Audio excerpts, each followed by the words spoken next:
Hey guys, tonight we're setting sail into the grimy, chaotic and absolutely miserable world of historical pirates, and fair warning, you probably won't survive this. You might be picturing wild adventures, glittering treasure chests, and a talking parrot on your shoulder. But the truth? It's darker, smellier, and filled with more screaming than you signed up for. So before you get comfortable, take a moment to like the video and subscribe, but only if you genuinely enjoy what I do here. And drop your city and the current time in the comments. I love seeing who's up late with me. Now, dim the lights, maybe turn on a fan for that soft background hum, and let's ease into tonight's journey together. It starts with a mistake, or bad luck, or maybe just being in the wrong place when the wrong ship docks. You're probably a sailor already, working merchant routes or hauling cargo through the Caribbean.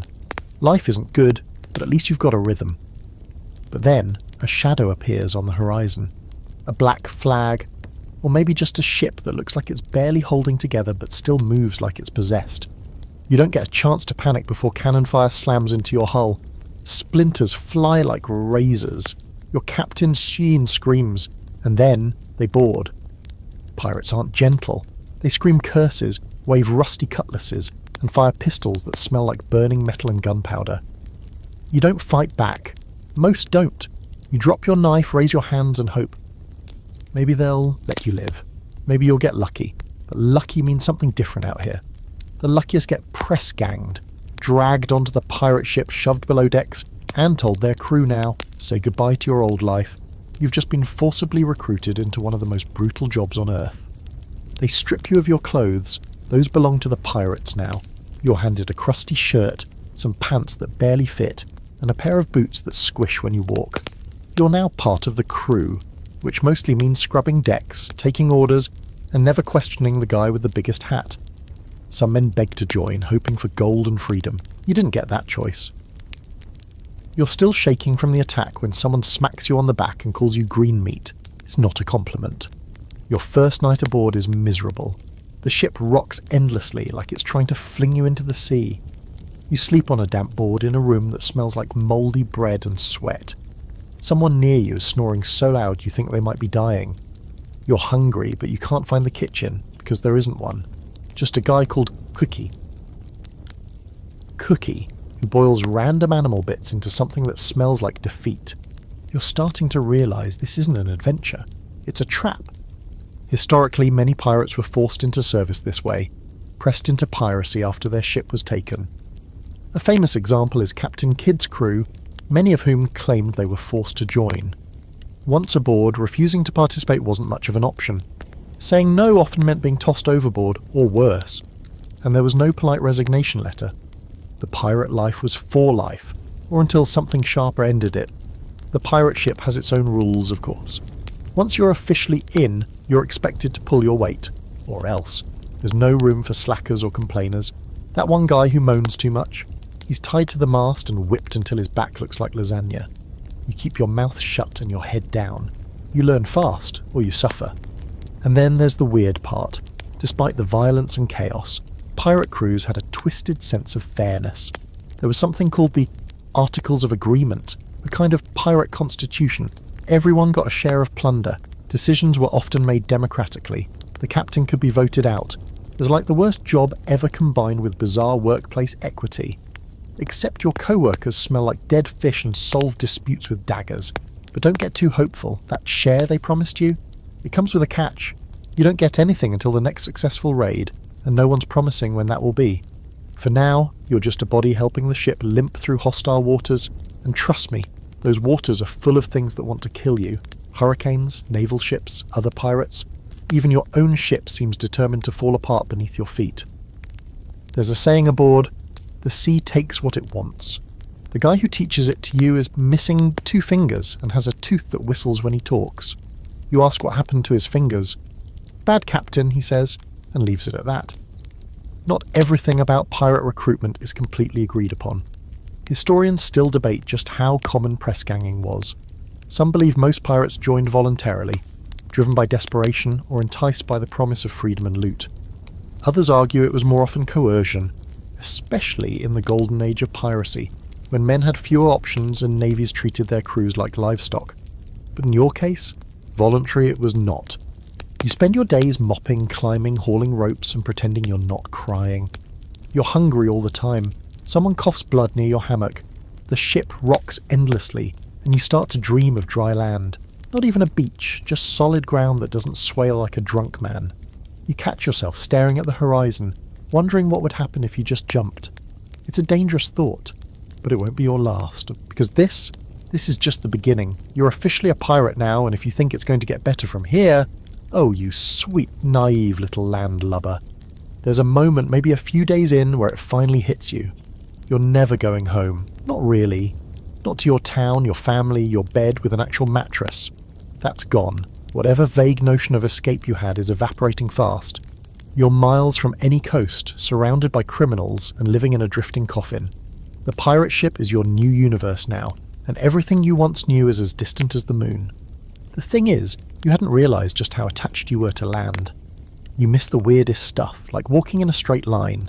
Grass, birds that don't screech, the taste of fresh bread, even the sound of distant church bells, the sort of thing you used to ignore, now haunts your memory like a lullaby you can't hum right anymore.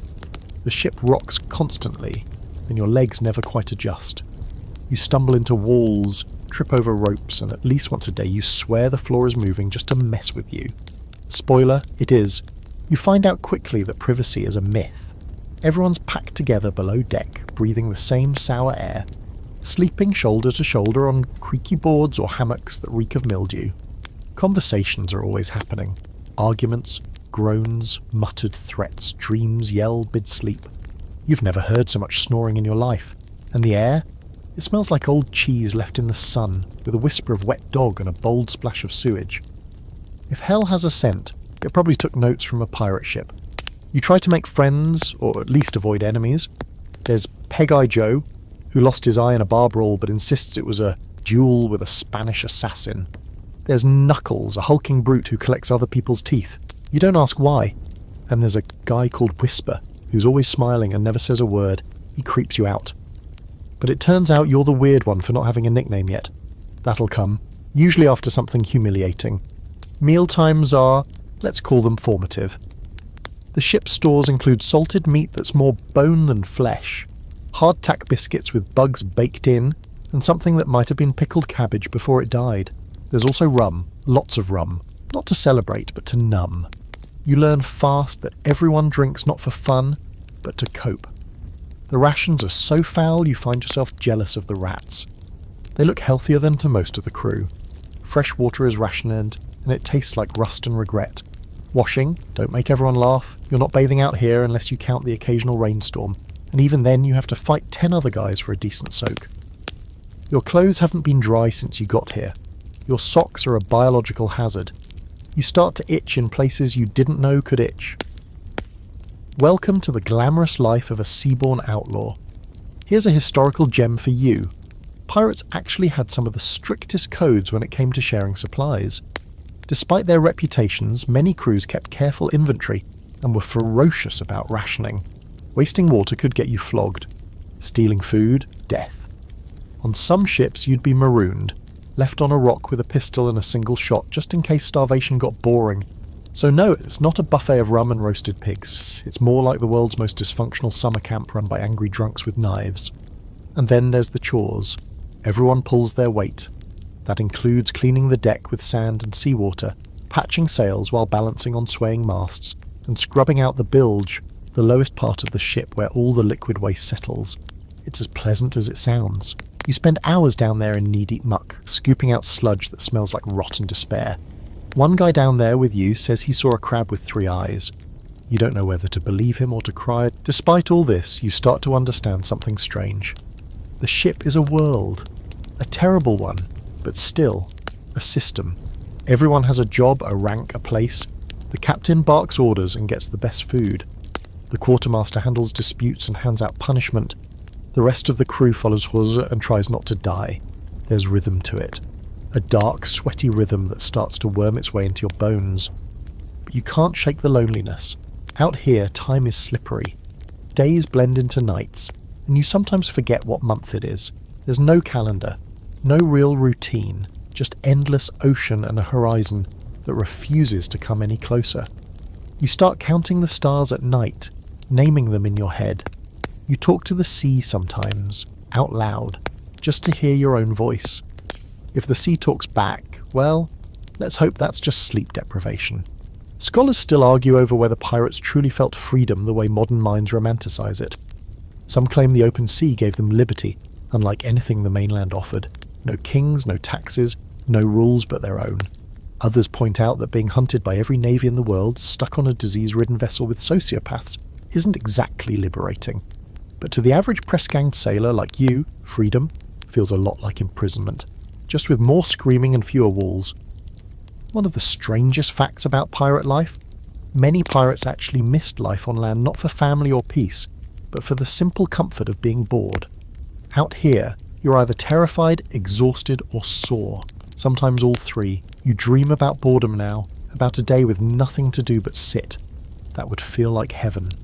As night falls again and you curl up on your plank of misery, trying not to touch the guy drooling beside you, you find yourself whispering the same three words over and over. Please don't sink, because if this ship goes down, you won't last 5 minutes in the sea, and that would actually be a mercy. By your third week aboard the pirate ship, assuming you haven't been stabbed, thrown overboard, or crushed under a collapsing mast, you start to realise that the worst part of life at sea isn't the fear. It isn't even the violence, it's the food. Or what passes for food. Your body is already protesting, your stomach constantly growling like something's trying to crawl out. Every mealtime is a gamble and the house always wins. You line up with the rest of the crew, bowl in hand, hoping for something edible. What you get instead is a ladle full of brown-grey mush, with the consistency of wet ash and a smell that could knock out a goat. You don't ask what's in it. No one does. Asking questions is a fast track to being told to go lick barnacles instead. You spoon the stuff into your mouth and try not to gag. It's salty, sour, and chewy in all the wrong ways. You chew on something crunchy and don't investigate. That way lies madness. Then there's the hardtack. It's the official bread of pirates and a cruel joke invented by some sadistic baker back on land. These flour and water bricks have been in the barrel so long they've fossilised. You try to take a bite and nearly chip a tooth. Eventually you learn the trick. Soak it in water or rum, then suck on it until it surrenders. Except even then it comes with a special surprise. Maggots. Little white ones squirming happily inside the biscuit like it's a spa. Some guys pick them out. Most don't bother. Protein's protein, right? Fresh food is a fantasy. The fruits and vegetables vanished weeks ago. Meat is salted into near jerky and stored in barrels that smell worse than the bilge. Water is rationed so carefully that bathing with it would get you stabbed. You drink beer or watered down rum instead, which means you're constantly buzzed, mildly dehydrated, and getting scurvier by the day. Not that you know that yet. The first signs are just bleeding gums and weird bruises. The fun part comes later. To make things extra festive, you've got a cook named Blacktooth who seems to take personal pride in making everything taste like regret. He's missing most of his teeth, including the ones in the back that make chewing possible. He uses a knife that looks like it was fished out of a volcano, and he seasons everything with something called ship spice, which is probably just ground up rope and sea salt. He grunts at you if you ask for seconds, and he'll throw a ladle at your head if you criticise his stew. It still might be the most stable relationship on the ship. Pirates historically had a very real problem with nutrition. Their diet was severely lacking in vitamins, especially vitamin C. Scurvy was practically a rite of passage. Sailors' gums would swell and bleed, teeth fell out, joints ached, and wounds refused to heal. In advanced cases, the flesh on their legs would blacken and rot. And yet many crews didn't even know what caused it. Some blamed sea air, others thought it was punishment from God. You just know that your teeth feel weird and your gums itch. That can't be good. And then there's the booze. Grog, they call it. It's a mix of water, rum, and sometimes citrus if you're really lucky. Spoiler, you're not. The purpose of grog is less about enjoyment and more about killing off the bacteria in the water. It does the job. It also gets people drunk enough to forget how miserable they are, which is apparently an unofficial survival strategy. The downside is that everyone is slightly tipsy all the time, which makes climbing rigging in high winds, let's say, eventful. You find yourself craving strange things. Apples, fresh bread, cheese. You dream about cheese, not even fancy cheese, just a sad little wedge of anything that didn't come out of a barrel. One guy starts talking in his sleep about buttered toast. You cry a little listening to him. Butter. What even is butter anymore? Did it ever really exist, or was it just a dream someone wrote down? Food fights aren't playful here. They're desperate. Someone gets caught hoarding dried fruit and he ends up getting locked in the brig for a week. You didn't even know the ship had a brig. It's basically a cupboard that leaks, and the rats there have tattoos. The thief comes out thin, twitchy, and missing half an eyebrow. No one talks about it. But everyone glances at the food barrels a little more suspiciously after that. There's a strange psychological shift that happens after enough bad meals. You stop seeing food as food. It becomes fuel, a grim necessity. You eat what you must and try not to taste it. You chew without enthusiasm, like someone clocking in for a shift they hate. The joy gets sucked out of it, replaced with calculation. Will this make me sick? Will I regret this? Can I keep it down? Now here's a fun fringe fact. Some pirates believed that eating rats could stave off starvation, and sometimes scurvy. Rats, after all, ate anything, including spoiled fruit that still had traces of vitamin C. So yes, eating a rat could technically be healthy. There are stories, possibly exaggerated, of crews chasing rats around the hold like it was sport. On really desperate voyages, they'd be considered a delicacy. You haven't seen anyone eat a rat yet, but you've definitely seen some people eyeing them a little too long. As if the food itself wasn't cruel enough, the preparation methods are also delightfully medieval. There's no stove, just a firebox set on bricks in the galley, when it's safe enough to use fire at all. On stormy days, you're stuck with cold hardtack and sour beer. On good days, you might get boiled fish, but good luck finding the fish that doesn't taste like seawater and sadness. Scholars still argue about how much pirate crews actually suffered from malnutrition, versus how much was exaggerated in sailor legends. Some accounts mention thriving crews full of healthy, bronzed rogues as feasting on fresh seafood. Others describe them as skeletal wrecks, with bloated limbs and sunken eyes. The truth probably lies somewhere in the middle, though right now you're definitely leaning towards skeletal wreck territory. And the irony: despite all this misery, pirates had it slightly better than Navy sailors. Royal Navy ships rationed even more tightly, and punishments were harsher. On a pirate ship you might starve, but at least you can complain about it without getting whipped. Not that it helps. Tonight, you lie awake in the dark, your stomach doing gymnastics, trying to recall what a pear tastes like. Was it sweet? Juicy? Did it even exist, or are you imagining it? Someone nearby farts in their sleep. Another groans. You think about rats. You try not to think about rats, and once again you whisper into the dark, "Please don't sink." At first, you thought the worst part of this floating nightmare would be the food, or maybe the constant threat of death by cannonball, but no, you were wrong. So deeply, horribly wrong. Because now your gums are bleeding, your breath smells like an open grave, and the left side of your jaw is pulsing like it's drumming out Morse code for "kill me." You've got a toothache. And out here, that's basically a death sentence wearing a smile. There are no dentists on a pirate ship, no sterile tools, no reclining chairs with cheerful little bibs. What you do have is a guy named Gristle, who once helped yank a molar out of someone's skull during the storm using nothing but a rusted hook and a bottle of rum. He's now considered the ship's surgeon. Congratulations, you're in his care. He doesn't even ask what's wrong, he just squints at your face, mutters "rots deep," and starts warming a pair of iron tongs over a candle. You try to run, he grabs you by the collar and shoves you into a barrel to sit. You're given a stick to bite down on and a small slug of rum, which does absolutely nothing except make you feel like puking and panicking at the same time. The crew gathers around like it's a puppet show. You scream before the tongs even touch you. Gristle isn't gentle. He yanks, twists, then yells, "Hold him!" when you flail.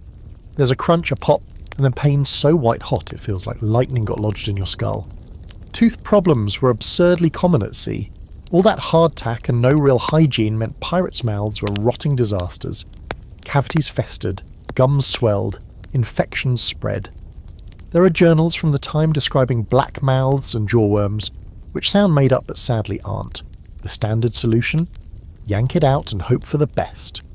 Anesthesia, if it existed, was usually just rum and pressure applied to your chest so you didn't flail too hard. Occasionally people died from shock or blood loss. You're lucky you only passed out for a bit and woke up with one less tooth and the taste of iron in your throat. But that's just the appetizer. The real horror comes a few days later when the fever sets in. You're shaking, soaked in sweat, and your jaw has ballooned into a grotesque lump. The infection didn't leave, it just went deeper. Now it's creeping toward your brain, whispering sweet nothings of death and delirium. Someone says it might be blood poisoning. Someone else says you're cursed. No one offers an actual cure. You lie in your hammock, mouth swollen, drooling and muttering to yourself. And honestly, you're kind of impressed you made it this far. If it's not the teeth that get you, it'll be the limbs. See, pirate life is physically brutal. Every day you're pulling ropes, climbing rigging, lifting barrels and swinging onto decks during raids. All that action means injuries. And out here, injuries turn ugly fast. A twisted ankle, good luck walking, a splinter in the wrong place, that could fester into an abscess the size of a crab. And then there's the big one, amputation. Lose a finger or a hand and you're still considered lucky. Lose a leg and now you've got a nickname and a permanent limp, assuming you live through the soaring. You get your first amputation show 2 weeks later. A cannon misfires during a practice drill and blasts a guy's arm into spaghetti. He doesn't scream at first, just stares at the dangling mass of bone and flesh like it betrayed him. Then the pain hits. Gristle is called. Again. This time he brings out the kit, which is just a roll of bloody cloth, a saw that smells like rot, and a jug of really strong rum. The patient is strapped down, there's no debate. If the arm stays, he dies. If it goes, he might live. That's the whole decision-making process. No second opinions. The crew gathers again. You don't want to watch, but somehow you do. The saw goes through the muscle with a wet, crunching sound, and the screaming is so raw it echoes through your spine. When it's over, Gristle throws the limb overboard and wipes his hands on his pants. The man survives. Barely. He wakes up sobbing, then laughing. You're not sure which is worse. Historically, surgery at sea was a grim affair. Pirate surgeons, when they existed, were often just failed doctors or shipwrights who knew how to saw wood, and figured, how different can a leg be? They used hot tar to cauterize wounds and sewed you up with thread that had probably mended sails the day before. Sterilization? Never heard of her. If you didn't die from the procedure, you still had to survive infection, fever, and the fact that you were in a floating germ tank with rats chewing your bandages at night. There's an open debate among historians about how many pirates actually underwent amputations and survived. Some argue survival rates were surprisingly high, given the rugged nature of pirate medicine. Others insist that any success stories were exaggerated over time to build pirate mythology. Either way, if you go under Gristle's blade, you're not betting on science, you're betting on sheer dumb luck. And luck? She's not always kind, and you've seen the guy with the wooden peg leg? He walks with a thunk and a grimace and claims he used to be the fastest sailor on the sea.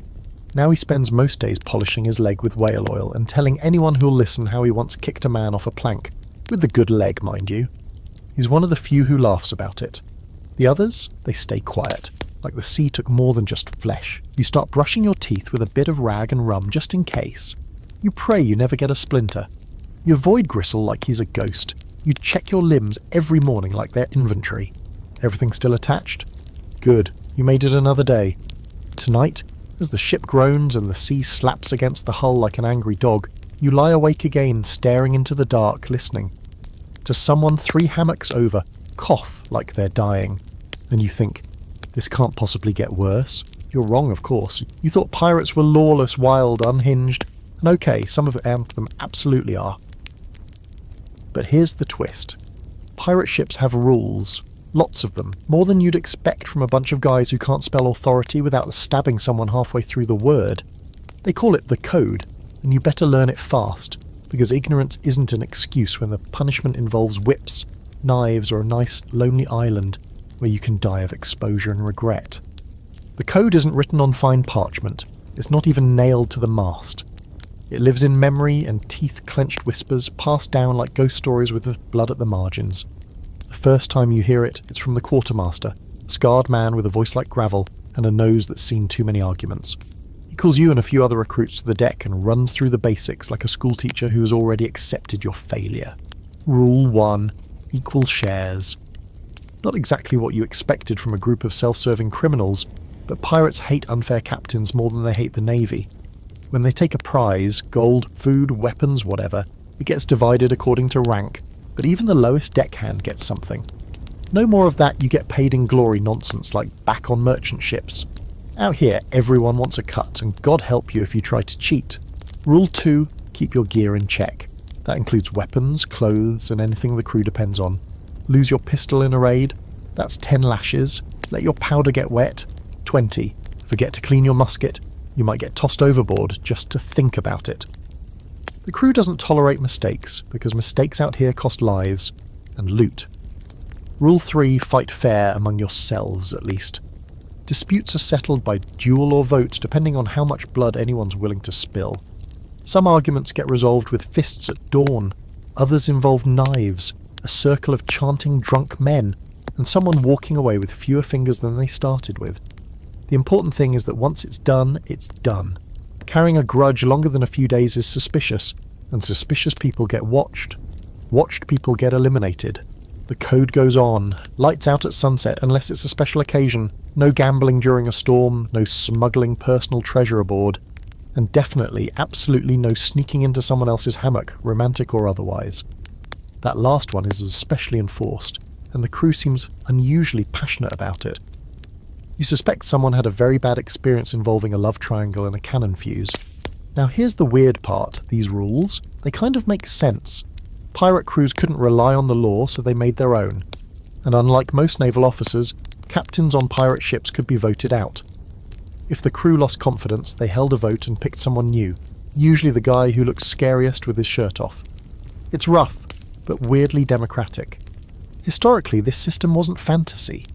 Real pirate codes, like those of Bartholomew Roberts or Black Bart, were shockingly detailed. They covered conduct, loot division, punishment, even what music could be played on board. Some codes banned gambling entirely, others required everyone to keep their cutlasses sharp at all times. The idea was to maintain order, not out of morality, but out of sheer survival. An undisciplined crew was a dead one. But here's where it gets dicey. Enforcement of the code? That's up to the mood of the ship. One day someone drops a dagger and gets a warning. The next, someone forgets to clean a cannon and ends up lashed to the mast with their back looking like shredded sailcloth. Justice here is more like a storm, random, loud, and full of things flying through the air. One guy, young maybe 17, gets caught pocketing a silver spoon after a raid. A spoon! The captain doesn't even blink. He orders the boy to be tied up and whipped 12 times in front of the whole crew. The kid doesn't cry, he just grits his teeth and takes it, blood running down his back like spilled wine.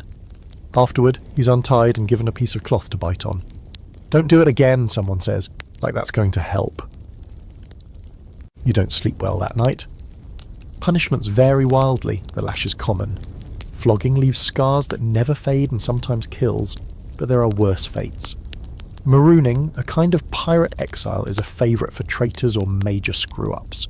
You get dropped on a deserted island with a pistol and a single shot, not enough to survive, just enough to make your own ending, if starvation, sun and madness don't do it first.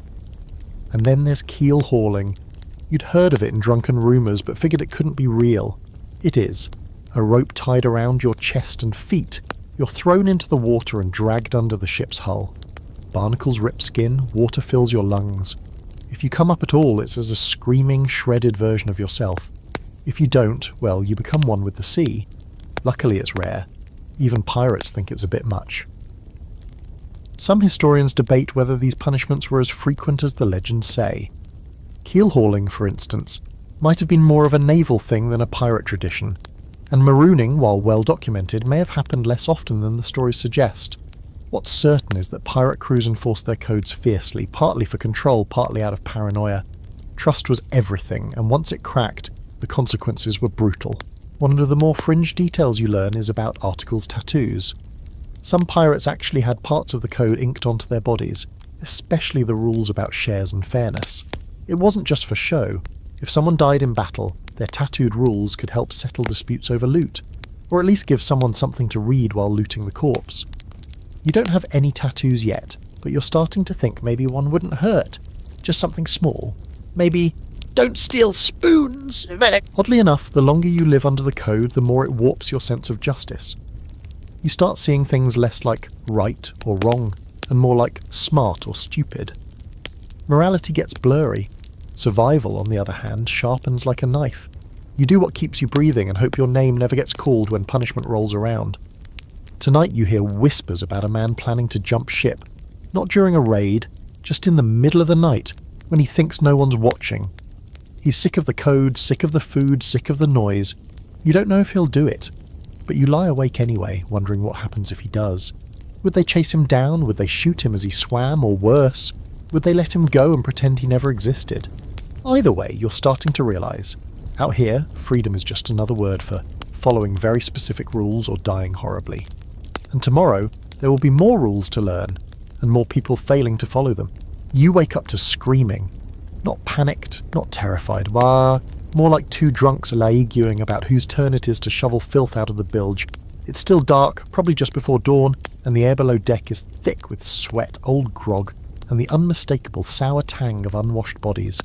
You roll over and nearly tumble straight into a puddle of what you hope is spilled rum. Another day in paradise. There's no privacy on a pirate ship, none. Everyone sleeps, eats, pukes, and argues in the same cramped space. The smell is biblical. It clings to your clothes, your skin, your hair. You wash in salt water when you can, but that doesn't do much beyond moving the filth around in new creative patterns. There's a reason pirates don't wear white. They'd look like mouldy cheese after a week. And your crewmates, oh, they're a delight. A full cast of misfits and sociopaths, each more disturbing than the last.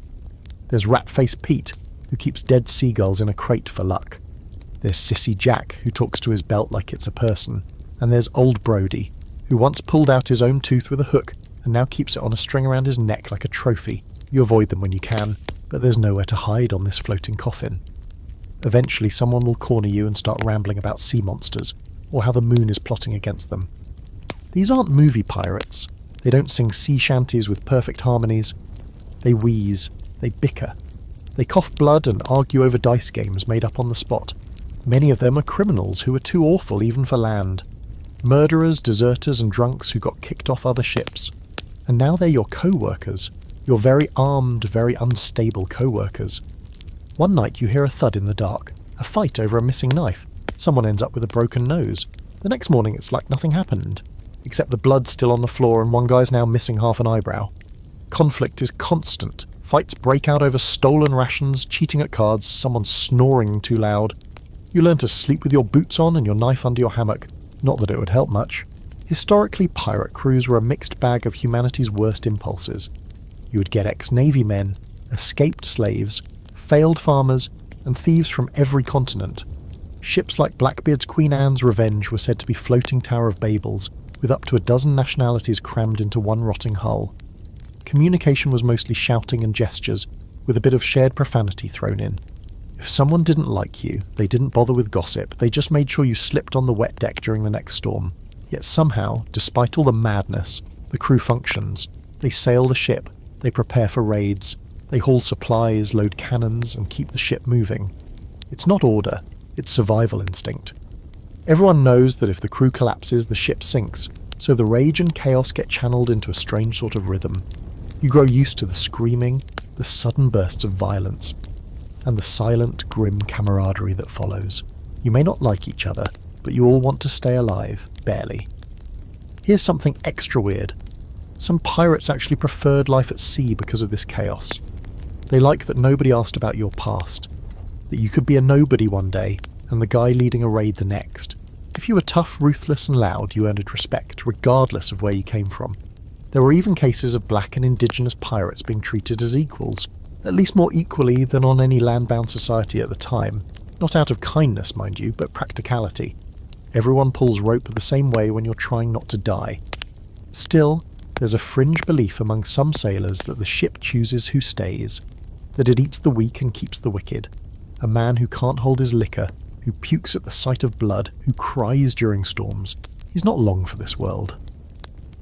The sea wants hard men, or at least ones who can fake it. And some nights, lying in your damp hammock listening to someone cough their lungs out across the room, you wonder which one you are. One day you get paired with someone on deck duty, a guy called Elias. He's quiet, probably too smart for this life. He shows you how to tie a proper bowline and how to judge wind shifts by watching the sails flutter. He smells like old salt and bad choices, but he doesn't talk to his shoes or carry seagull bones, so you latch on. It's the closest thing to friendship you've found here. Elias tells you stories about a ship that went mad and sailed in circles until the crew starved, about a ghostly vessel that sails only in moonlight and sinks anything it touches. You don't know if he's lying or just trying to scare you, but his voice is calm and low, and you don't mind listening. He tells you the only way to survive is to be useful and be invisible. Not too good, not too lazy, just there. A face no one remembers when the knife comes out. That night you dream of being thrown overboard, not during a storm, just casually, like someone taking out the trash. You wake up drenched in sweat, and you can't tell if the moisture came from the sea air or your own panic. There's an ongoing scholarly debate about how much internal violence actually occurred on pirate ships. Some argue that the chaos is overblown. Crews had to function, after all. Others believe the tension was constant and explosive, only managed through the looming threat of violent reprisal. What's certain is that these weren't merry bands of freedom-loving rogues. They were volatile, desperate and tightly wound. The kind of men who'd stab you for looking at their hammock too long. You've started counting the days. Not because you think rescue is coming, but because you want to know how long you've lasted. It's your badge of honour now.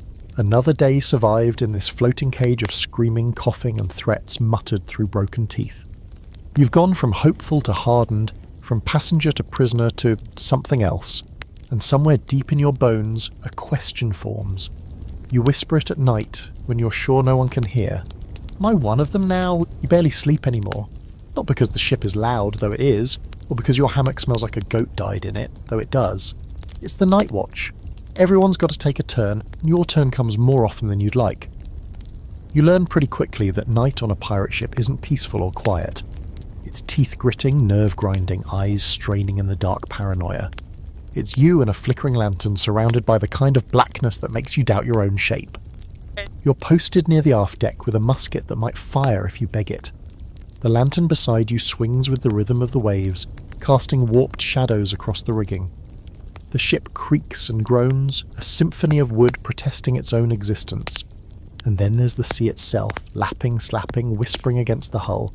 Sometimes it sounds like laughter. Sometimes it sounds like something breathing. You try not to think about that. Your job is simple. Look for ships and scream if you see one. That's it. Of course you don't want to see anything, because if you do, it usually means trouble. A navy cutter, a rival pirate ship, maybe a merchant vessel if you're lucky, and even that means cannon fire, blood, and chaos. Still, watching nothing feels like madness after a few hours. You stare so hard into the dark that you start seeing things. Lights that aren't there, shapes that vanish when you blink. One night you're sure you see a sail, a ghostly flicker on the edge of the horizon. You call it out, heart hammering. The captain looks. Nothing. You get mocked for the next 2 days. Sleep deprivation is part of the job. You doze in awkward bursts between shifts, waking up unsure what century it is. One day bleeds into the next, each one as grey and salt-streaked as the last. You start forgetting things, words, names, where you put your belt. Your muscles ache. Your eyelids twitch. You catch yourself talking to the mast like it's an old friend. You're not the only one. There's a guy called Henley who whispers to the sea at night, begging it to take him kindly. Another guy just stares at his hands, flexing them like he's not sure they're real anymore. Historically, pirate ships ran 24 hours a day, and the crew was split into watches. The night watch was grueling, not just for the physical strain, but the psychological toll. The dark was filled with threats, storms, reefs, surprise attacks, even supernatural fears. Pirates, like many seamen of the era, were deeply superstitious. Bad omens could be anything from a red sunrise to a bird landing on the mast. You learn these superstitions fast. You have to. The crew believes in them like gospel, and breaking one is a fast way to get yourself hated. Or worse. Case in point, one night a bird lands on the bowsprit. A black seabird slick with rain. It just sits there, staring. No one wants to touch it. Bad luck, says Whisper, who never speaks, except apparently to say that. The captain orders it shot. The bird exposed into feathers and blood, and for a moment, everyone relaxes. That is, until the storm hits. A freak squall, lashing rain, howling wind, sails snapping like whips. You spend 6 hours soaked, frozen, clinging to ropes that could yank you into the abyss. No one says it, but you all think the same thing. The bird cursed us. You don't even question it anymore. Sleep deprivation takes a toll in strange ways. One night you hallucinate. You see your childhood home, clear as day, floating just off the starboard side. You smell fresh bread, hear your mother calling your name, and you reach out and almost step off the ship. Someone yanks you back. No one says anything. Hallucinations aren't rare out here.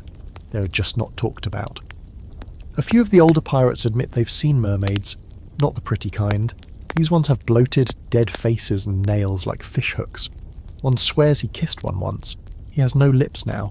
You don't ask for details. There's debate among historians about just how frequent hallucinations were among pirates and sailors. Some accounts describe vivid shared visions. Others dismiss them as exaggerations from sailors desperate to make their stories more exciting. But given the mix of bad nutrition, lack of sleep, constant fear, and potent rum, it's a wonder more pirates didn't completely lose it. Out here, reality gets slippery. And when you're alone with nothing but sea and stars, your brain fills in the blanks with whatever nightmares it can dig up. You start to understand why pirates believe in monsters, because something about the sea feels alive. It moves under you, whispers around you, punishes you without warning. You stare into it long enough and it stares back. Elias tells you about the sea eyes, a feeling that the ocean is watching. Sometimes, he says, it looks up at you and decides whether you're worth keeping. You laugh, then you realise he's not joking. One night you're paired with Elias again. The two of you sit side by side, passing a bottle of grog and pretending not to be scared. He tells you about a time he saw a green light on the water, just a flash, and then a sailor next to him was gone. No splash, no scream, just gone. Sometimes the sea takes one, he says, so it doesn't have to take all. You shiver, and it's not from the cold. You wish for sleep, but when it comes, it's not kind. You dream of sinking, gasping, clawing, screaming, of your body tumbling through black water while things slither past your ears. You wake up gasping, your hands gripping the hammock like you're still drowning. Someone nearby farts. The spell breaks, but the terror lingers. The night watch becomes a part of you. Your eyes adjust to the dark. Your hearing sharpens. You can tell who's sneaking grog from 10 feet away. You can tell when the weather's about to shift just by the tone of the creaking wood. You become, in a strange way, a creature of the night. Always alert, never rested, half real, half bull. Ghost. One of the more fringe facts you pick up is that some pirates believed their souls were tied to the stars, that if they died at sea, their spirit would rise and become part of the night sky. It's a comforting idea in a bleak, haunted sort of way. You start to look at the stars differently, not just as points of light, but maybe as people who'd had enough. Maybe someday you'll be up there too, just a pinprick of light over a cold, endless sea. But for now, you're still here, still watching, still blinking into the black, praying that you see nothing at all. Morning hits like a slap. You're only halfway through a restless nap when someone yells, "All hands!" and the deck becomes a stampede. You swing out of your hammock, groggy and sour, boots hitting the boards before your eyes are even open. The sky is dark, thick with clouds, and the wind has that sharp edge, like it's looking for someone to shove off a ledge. That someone, of course, is probably going to be you. It starts slowly, a groan from the rigging, the sails snapping too hard. The ocean, already never calm, takes on a new kind of rhythm, one that churns rather than rolls. The bow rises a little too high, then drops a little too fast. Somewhere deep in the ship, the timbers creak like they're complaining to the gods. That's when the rain begins. Not gentle droplets, no, this is a vertical river, falling in sheets so dense you can't see 5 feet in front of your face. And with the rain comes the real enemy, the storm. You're yelled at to help secure the sails. That means climbing. That means clinging to ropes slick with rain and salt while the ship bucks like a furious animal. Wind howls in your ears, your hands bleed from the lines, and your boots slide against every rung of the rigging. The sea throws spray across the deck like it's trying to scrub the crew away. Every wave slams the hull, shuddering the whole ship, making it groan in its bones. You lose track of time, could be 10 minutes or 2 hours. All you know is water, shouting and terror. Lightning cracks across the sky, closer than you've ever seen. And for a second, the entire ship glows in harsh white light. You see every crewmate in full silhouette, soaked, desperate, clinging, then darkness returns. Worse than before. Thunder follows, deep and ragged like a monster breathing. And through it all, you hang on. Fingers numb, eyes stinging, praying not even to survive, just to not fall yet. Storms at sea are the true crucible. Forget cannonballs and curses, this is the thing that tests whether you were built for this life. Historically, many pirate ships were lost not to battle but to storms. A bad squall could splinter masts, rip sails, and roll a ship like it was made of paper. The golden age of piracy wasn't just cutlasses and treasure maps, it was hurricane seasons and rogue waves. The Caribbean, especially, was notorious for sudden, violent tempests that sank vessels without warning. One guy near you slips. His scream is brief. He hits the deck hard, rolling, limbs bent in ways they shouldn't be. You think he's dead, but someone drags him below deck, shouting for the surgeon. You don't see him again that day, you don't ask. The storm gets worse. The captain barks orders that you barely hear. The quartermaster ties himself to the wheel. You see Elias shouting something, pointing, then vanish behind a curtain of water. For a moment, the deck is just you and the rain and the thunder. Then another wave hits, and you almost fly backward. A rope lashes your arm and saves your life. You cling to it like it's a lifeline, because it is. The water's rising now. The deck floods with every wave. Below deck it's worse, dark, crowded, and half submerged. Barrels float like bobbing coffins. The bilge is overflowing. Men scramble to pump water out, but it's a losing battle. Someone starts throwing cargo overboard, trying to lighten the load. You toss 2 crates yourself, not even checking what's inside. Could be gold, could be biscuits, doesn't matter. It's dead weight now. Eventually the storm begins to pull away, slowly. Like a beast losing interest in its meal. The rain eases, the wind slackens. The waves settle from monstrous to merely miserable. The sky remains dark, but it's no longer trying to tear you in half. You collapse on the deck, coughing up salt water, soaked to the bone and shaking with exhaustion. You survived. You don't know how, but you did. For now. But the damage is everywhere. The sails are torn, 2 masts cracked, 1 crewman dead, another missing. That last one, missing, is whispered like a curse. Not because they think he survived. No. Out here, missing means taken. By the sea. And if you believe in that sort of thing, and you're starting to, you don't speak his name for fear the ocean might hear and come for you next. One of the more fringe beliefs among pirates was that storms weren't just weather. They were punishment. For betrayal. For cowardice. For mocking the sea. Some even claimed they could feel when a storm was coming, based on the mood of the ship or the mood of the water. You're not sure what to believe, but it's hard to dismiss the feeling that the ocean has a mind of its own. A cruel, calculating one. Some historians say pirates were especially vulnerable to storms because their ships were lighter and faster, built for speed, not sturdiness. Others argue that pirates were skilled navigators and storm dodgers, masters of reading wind and wave, but either way, even the best ship couldn't always win against nature's wrath. Storms didn't discriminate. Rich, poor, pirate, navy, they took who they wanted. After the chaos comes the work, hours of repairs, climbing back up to patch sails, securing cracked beams, hauling drenched supplies back into storage. No one rests, not really. You move like ghosts, drenched and grim, eyes hollow. The man who died is wrapped in canvas and weighted with stones. There's no ceremony, just a nod, a lift and a splash. The sea gets what it wants, again. You finally sleep that night, if you can call it that. It's more like collapsing into unconsciousness, your body too drained to dream. You wake up hours later with your fingers still curled into fists, nails digging into your palms like you were still gripping the ship even in your sleep. And here's the kicker. No one thanks you. No one praises you for surviving, for climbing, for hauling, for not dying, because everyone else did the same, or didn't. This is just another part of the job, another nightmare you don't get a medal for. Out here, surviving a storm doesn't make you special. It just means you're still useful. So you stagger back to your duties with the rest of the half-drowned, half-broken crew. You eat something bland and terrible, you scrub the deck because there's always blood and grime to be cleaned. You refill the water casks. You try not to look at the empty hammocks.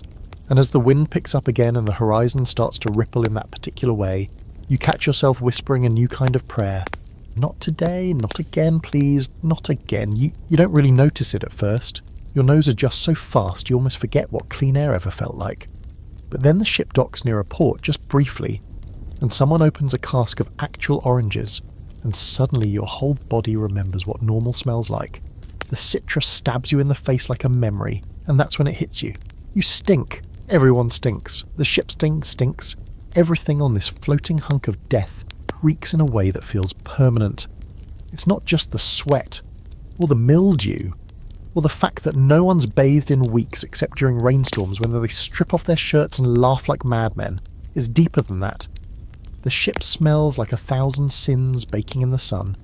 Rancid fat, unwashed bodies, rotting food, stale grog, dried blood, and something sweetly sour that you can't identify and definitely don't want to. Every surface is sticky, every fabric greasy. You touch a rope and your hand comes away smelling like salt and dead dreams. Below deck, the air is unbreathable. You have to duck your head, stoop like you're walking into a crypt, and squeeze between hammocks, swaying like meat in a butcher's shop. It's hot, even when it's cold. Damp, even when it's dry outside. You learn not to breathe through your nose. That's a rookie mistake. You breathe through your mouth, shallow and careful, and you pretend you're not inhaling 50 other people's exhalations. People try to help themselves, barely.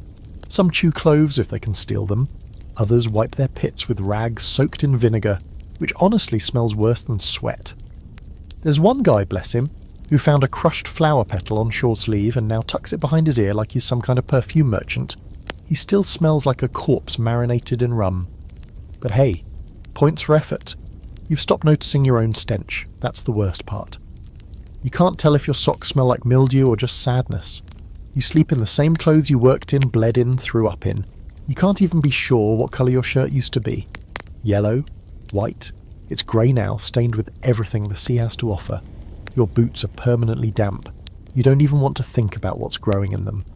One day the ship passes close to another vessel, and you actually hear someone on the other deck gag. "By God, what is that?" they yell, covering their face with a kerchief. Your crew laughs. It's a badge of honour to them. You, though, you start to feel like your skin has become part of the ship. That maybe the stench isn't just on you, it's in you. Like the ship's infected you cell by cell. Historically, ships were hygiene disasters. Fresh water was limited, soap was rare, and sanitation didn't exist. Pirates sometimes did better than Navy sailors, if only because they spent more time ashore and were less bound by strict routines. But that didn't stop the spread of lice, fleas, and disease. Your body is a war zone now. You itch constantly. You've scratched your leg raw more than once. One guy found a worm in his sock. Not a leech, a worm. You pray it never happens to you. You haven't properly defecated in private since your first day aboard. The toilet, if you can call it that, is a plank extended off the back of the ship with a rope to hold onto. You crawl out there, praying the ship doesn't jolt, pants around your ankles, wind howling, sea beneath you like a giant mouth. It's terrifying. One wrong move and you're food for sharks. Sometimes you hold it for days just to avoid the trip that, of course, leads to its own horrors. Constipation, gut pain, gas that makes everyone around you threaten murder. One crewmate, Jory, brags he once spent 5 minutes on the plank in a hurricane. Says it was spiritual. You suspect he's got brain damage. And the smell isn't just bad, it's dangerous. Infection fester in damp wounds. Mold grows in clothes that never dry. Rats thrive below deck, feeding on crumbs and anything soft. Someone swears they saw a rat crawl into a hammock and nibble on a sleeping man's ear. He woke up, apparently, and tried to chew the rat back. You can't verify that story, but nothing would surprise you at this point. Fringe fact for you, there are recorded tales of ships being so rank that ports refused them entry. In the Caribbean, some port authorities demanded bribes just to let pirate vessels dock, partly because of their notorious reputations and partly because of their unbearable stench. You always thought that was exaggeration. Now you know better. You wouldn't let yourself into port if you were in charge. There's a scholarly debate over whether pirates had better hygiene than the average Navy crew. Some argue they did. Less formality meant more frequent dips in the ocean, more access to fresh water from stolen supplies. Others say it's wishful thinking. Life at sea was disgusting, period. And pirates weren't exempt. They just might have had more fun while rotting alive. And here's the grossest part. Sometimes the smell saves your life. You can sniff out infection before it hits hard. You recognise the rank musk of fevered sweat, the metallic tang of blood from a fresh wound, the sour milk reek of pus. You know when someone's dying by the way the air thickens around them. Your nose becomes a survival tool. Horrifying, yes, but useful. You find yourself fantasizing about just at a bar of it, maybe 2. You imagine scrubbing your scalp until your fingernails come away clean. You imagine stepping into a bath so hot your skin turns red and coming out smelling like something other than despair. One day, a crewmate finds a bar of soap hidden in a crate from a recent raid. He holds it up like a relic from a lost civilization. Then, in full view of the crew, he eats it. Thought it was cheese, he says. No one even flinches. Tonight, as the wind shifts and the smell of bilge and sweat wafts through the narrow passage where you sleep, you lie with your arm over your face, trying not to breathe too deeply. Someone farts 2 hammocks over. Someone else coughs a thick, phlegmy cough. The guy next to you mumbles in his sleep, "Please don't rot yet," over and over. And you think, I'd trade all the gold in the Caribbean for a clean shirt, dry boots, and 15 minutes in a bath. You know you'll get none of those, but still, you hope. You'd think the worst part of pirate combat would be the fear, the panic, the yelling, the chaos. And yeah, that's all bad. But what really gets you is the confusion. You imagine sword fights being elegant and cool, graceful moves, witty quips, maybe a flashy spin or two. Nope, not here. Combat aboard a pirate ship is a screaming, filthy pile of limbs, smoke, blood, and bad decisions. It's fast, it's loud, and it smells like burned powder and wet intestines. It always starts the same way. A ship spotted on the horizon. A tense moment while the crew squints at the sails and guesses, merchant or military. If it's a merchant, you might live. If it's navy, well, sharpen your blade and kiss your lucky charm. The captain calls for silence. Everyone crouches, hides, waits. You slip behind a barrel, heart hammering, palms slick. The order comes, raise the black. The Jolly Roger goes up, snapping in the wind. Sometimes that's enough. A lot of merchant captains will just drop their sails and surrender. Better that than face a horde of sea-drenched lunatics with pistols and wild eyes. But when they don't surrender, the cannons start. The noise is indescribable. You feel it in your bones more than hear it. A deep, concussive boom that shakes the whole world. The recoil nearly knocks the gun crews off their feet. The deck trembles under you, the smell of sulphur thick in the air. Splinters rain down like angry wooden wasps. You duck instinctively, even though you're not entirely sure from what. Cannons aren't accurate. They're not meant to be. They're meant to smash, to terrify, to punch holes in the hull or scatter enemy crew. You hear a screech from the other ship as a shot lands, followed by shouting. Your ship returns fire. You watch a cannonball miss completely and land in the ocean with a slap. The gunners swear like poets. You just try not to throw up. Then comes the boarding. Grappling hooks fly, ropes swing. Pistols are fired more out of habit than accuracy. You follow the crew across the makeshift gangplanks, or worse, you jump. You land badly, roll, scramble up in time to parry a wild swing from a man who looks just as terrified as you feel. It's not a duel, it's a brawl. There's no rhythm to it, no honour, just desperation. You stab at anything moving that isn't dressed like you. You get punched, bitten. Someone slams the butt of a musket into your ribs. You hear a scream nearby, too high-pitched. A boy. You don't look, you don't want to know. Pistols are mostly useless after the first shot. They're one and done unless you've got time to reload, which you don't. You've seen guys wield them like clubs, beating enemies with the barrel. Swords? Forget the sleek cutlasses from the stories. These blades are rusted, chipped, bent. One guy swings a meat cleaver, another uses an axe that still has bits of rope stuck in the handle. You fight with whatever keeps you upright. At one point you slip in something, definitely not water, and fall onto the deck. A man lunges at you. You roll. Your blade finds his gut. He gasps. You don't look back. You can't. If you stop to think, you stop to die. Historically, naval combat during the golden age of piracy was brutal and short. Most battles lasted less than an hour. Ships didn't want to destroy their prize. After all, what's the point of sinking something you're trying to loot? But the fighting was savage, hand to hand, the noise, the smoke, the claustrophobia. It broke minds as often as it broke bones. Pirates relied on fear as much as firepower. The black flag wasn't a warning, it was a promise. There's one moment burned into your brain. You're ducking behind a mast when you see the enemy captain. He's older, grey hair slick with sweat, eyes wild. He points a pistol at your crew's quartermaster and fires, misses. Your quartermaster returns the favour, does not miss. The man goes down, a neat hole where his forehead used to be.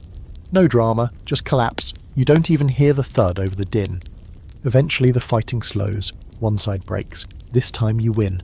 The enemy surrenders. Some drop their weapons, some weep, some just sit stunned, surrounded by bodies and blood and ruined crates.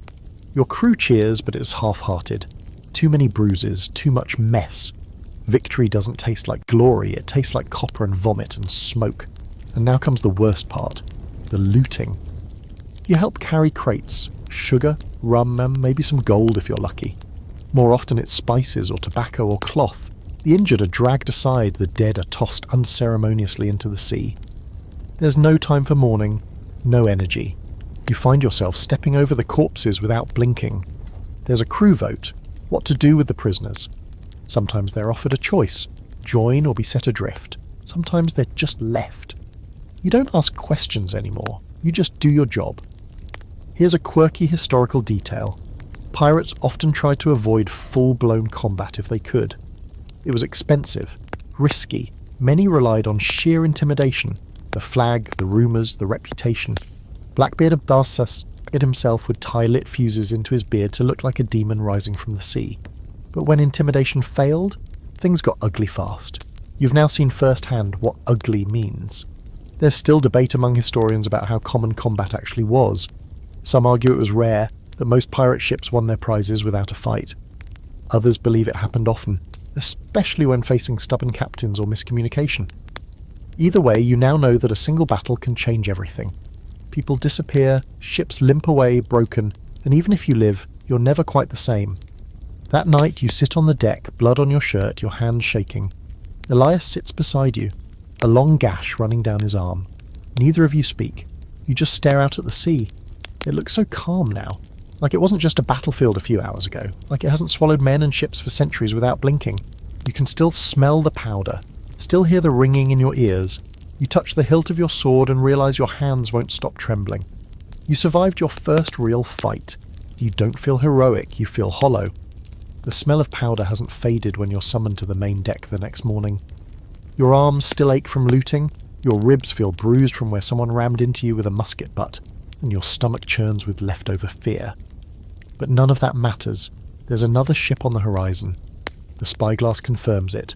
Sails wide, hull deep, likely loaded. You're not even fully done cleaning the blood from your last raid, and now the crew is preparing for another.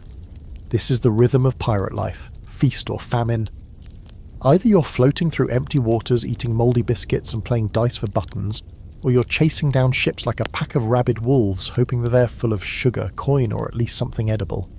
The new target is bigger than the last, which could mean two things, more treasure or a worse death. The crew starts working the sails. There's tension in the air, not fear, not quite, more like hunger. The kind that lives in the belly and the bones, gnawing. Pirates don't raid for fun, not really. They do it because it's how they eat, how they stay afloat, how they avoid becoming the ones being plundered. You're caught up in it now. You've stopped thinking of yourself as a hostage. Somewhere along the line, you became part of the hunt. This new ship sees you early. The Jolly Roger goes up, but they don't stop. Instead, they start turning, running. That's the worst case scenario. Chasing a ship means time, risk. They might get away, or they might lead you into a trap. Either way, the crew doesn't hesitate. Sails are tightened, wind is aged, orders barked. Your ship surges forward with groans and snaps, like it knows this dance too well.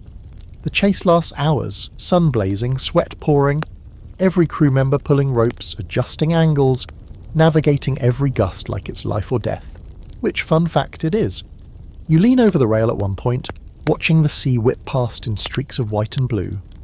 That's when you hear it, the distant boom of cannon fire. They're not waiting for boarding this time. They want to scare you off. You don't scare that easily anymore. Your ship returns fire, but the ranges pour.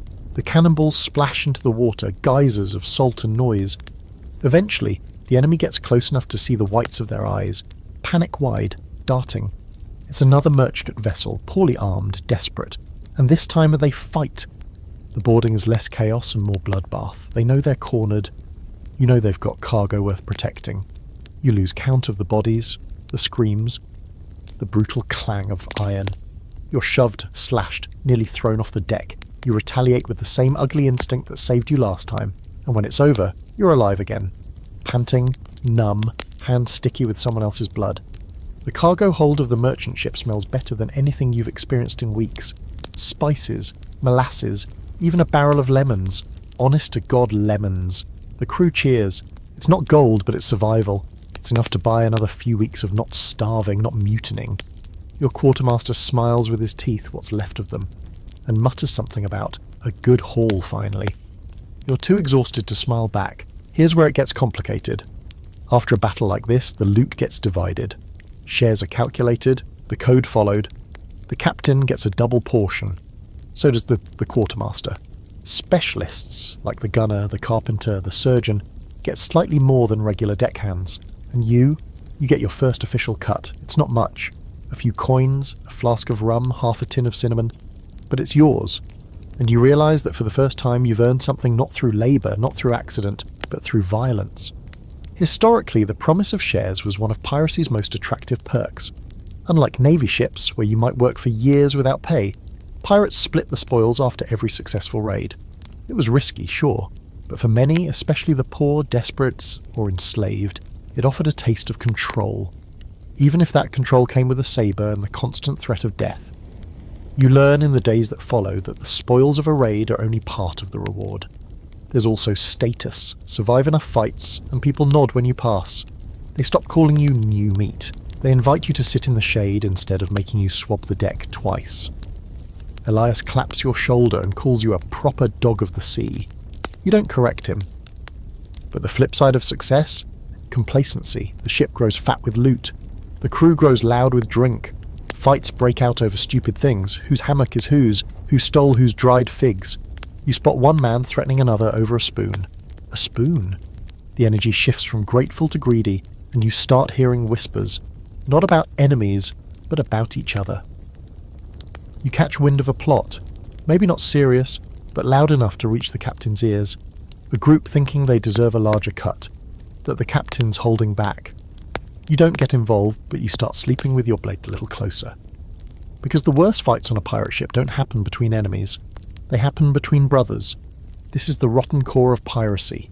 It's not just the fear of the navy or of drowning, it's the knowledge that even in victory, you're never safe. You sail with killers, and trust is always conditional. If the gold runs low, if the food spoils, if the next ship escapes, you might be the next one with a blade between the ribs. And yet, you don't leave. Not that you could, but even if you could jump ship right now, you wouldn't. You're in too deep. You've tasted what it means to win something with your own two hands, even if those hands are stained. You've seen the faces of the men who called you useless now nod in respect. You've held treasure and felt that strange hot satisfaction in your chest that says, I earned this. You don't know what that says about you. Here's an eerie fringe fact for you. Some pirates used to keep mementos from raids, not loot, something weirder. A splinter from a sunken ship, a gold tooth pulled from an enemy. One guy supposedly carried a cork from the rum cask that cracked during his first boarding, calling it his lucky plug. You find yourself looking at the hilt of your sword, wondering if this is now your memento. If this stained chipped blade means something now. If you mean something now. That night there's a feast of sorts. Spices from the raid are dumped into a massive pot of stew. Someone plays a battered fiddle. The crew drinks, laughs, howls. You sit on a barrel staring at your tin of cinnamon, debating whether to trade it for a dry pair of socks. You don't. You clutch it like a medal. You survived another raid. You made a little profit. You didn't get stabbed. You even got to eat something that didn't taste like barnacles. You should be proud, but all you feel is tired. You wake to shouting, but it's not the usual kind. No drunken brawl, no barking orders from the captain, no gaggle of grog-soaked idiots arguing over dice. This shouting is sharper, colder, low, urgent tones passed around the deck like poison. You pull yourself up from your hammock, bones still sore from the last raid, and catch the word that always means trouble: mutiny. It's whispered at first, then louder, more confidently. You hear it from Brody, who usually talks to his belt buckle. You hear it from Rat-Faced Pete, who hasn't bathed in living memory. Even Elias gives you a look, tight-lipped and tired, that says something's happening. You already know the rule. When people start going hungry or think the loot's being unevenly split, the knives come out. Not for the enemy, but for each other. The current captain, Boone, a man built like a tank with a voice like thunder, has led a dozen successful raids, but that doesn't matter now. Word is he skimmed off the top of the last haul, kept a few coins tucked away for himself. Maybe took a barrel of rum nobody noticed. Maybe. The thing is, he should have noticed someone would notice. Pirates don't forgive thievery, especially not from their own. The quartermaster, Grimharrow, isn't helping. He's supposed to be the balance, the voice of the crew, the guy who keeps the captain honest. But lately he's been less voice and more whisper. Rumour says he's in on the theft. Or worse, planning a betrayal of his own. Whether it's true doesn't matter. Once the seed's planted, it spreads. And on a pirate ship, trust is worth less than dry socks. Historically, mutinies weren't rare in pirate life. You might think pirates were all about chaos and anarchy, but in truth, their ships ran on a delicate, violent democracy. If the captain lost the confidence of the crew, he could be voted out or thrown overboard. Sometimes they just marooned him on the nearest spit of sand with a bottle and a single bullet. Other times they let the sea decide. Boone might be next. You don't want to pick a side, not because you're noble, you're just tired. But staying neutral on a ship where everyone is armed is like swimming with sharks and hoping that they respect your boundaries. So you listen, you watch, you fake interest in every conversation. You nod when someone complains about the captain, but you don't agree. You laugh when someone jokes about accidental drownings, but not too hard. You keep your hands clean, or at least clean enough. One night you're summoned to a quiet meeting below deck. A group of 10, maybe 15 gathered near the powder room. Elias is there. So is Sissy Jack, sharpening a blade while smiling at the floor. A man named Crimp does most of the talking, says the captain's lost his edge. Says it's time for new blood. Says the next ship you take could be yours if you just back the right crew. You stay quiet. Crimp looks at you, waiting. You nod, you lie. It's safer that way. The air changes the next day. Everyone moves a little faster, grips their blades a little tighter. The captain barks an order and no one jumps to follow. His eyes narrow. He knows. They always know. You wonder if he'll strike first. History's full of captains who got wind of mutiny and cracked down early. Hard. Blood on the deck, public beatings, executions without trial. Sometimes it works, sometimes it just pushes the crew to snap faster. But Boone, he does something unexpected. He calls a meeting. The whole crew gathers on deck. The sun is high, the air thick with tension and sweat. Boone steps up to the helm. He doesn't raise his voice, he doesn't threaten, he just speaks. He reminds the crew of their victories, of the treasure in the hold, of the Navy's ships you've outrun. He admits mistakes, too much rum taken, maybe a few coins gone missing. He swears it wasn't for greed, just poor judgment. He says you'll vote, no punishments, no blood. It's so calm, so unpirate that no one knows what to do. You vote.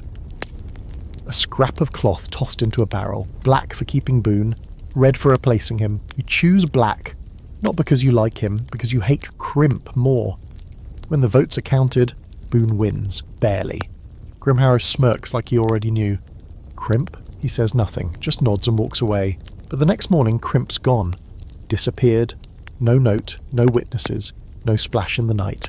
Just gone. Some say he jumped. Others say Boone had him disappear. Elias doesn't say anything, just cleans his blade a little more thoroughly than usual, and so things return to normal. But now every smile feels sharp. Every laugh has an edge. The crew is quieter, more watchful. The code still stands, but you've seen its limits. Democracy works here, but only until someone gets nervous, or ambitious, or bored. And you're learning fast that survival isn't about strength or speed. It's about knowing when to speak and when to vanish. There's an old superstition among pirates that you hear whispered now and then. Don't sleep near the ladder. It means you don't want to be the first one grabbed if someone needs a scapegoat in the night. You move your hammock the next evening, just in case. There's scholarly debate over how often pirate captains were deposed. Some claim it was rare. Most captains were too feared or respected to be challenged. Others point to accounts like those of Charles Vane, ousted by his own men for being reckless, or Edward England voted out for being too kind. The truth likely depends on the mood of the crew, the size of the loot, and the wind on a given Tuesday. As for you survived the mutiny that wasn't. But it leaves a mark. You've seen the cracks in the ship's foundation. You've heard the hunger behind friendly voices.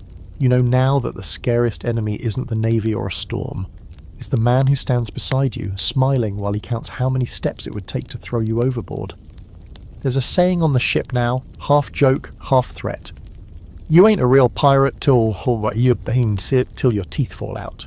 You hear it the first time when someone spits blood into a barrel, his gums looking like chewed velvet. The man grins, well, grimaces, and someone nearby mutters, "Ah, the scurvy's got him."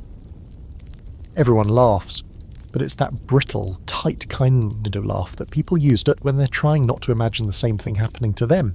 You've stopped laughing at anything related to disease. Scurvy doesn't come on like a thunderclap. It creeps. First you bruise easy, then your joints ache, then your gums swell and your breath could drop a man at 5 paces.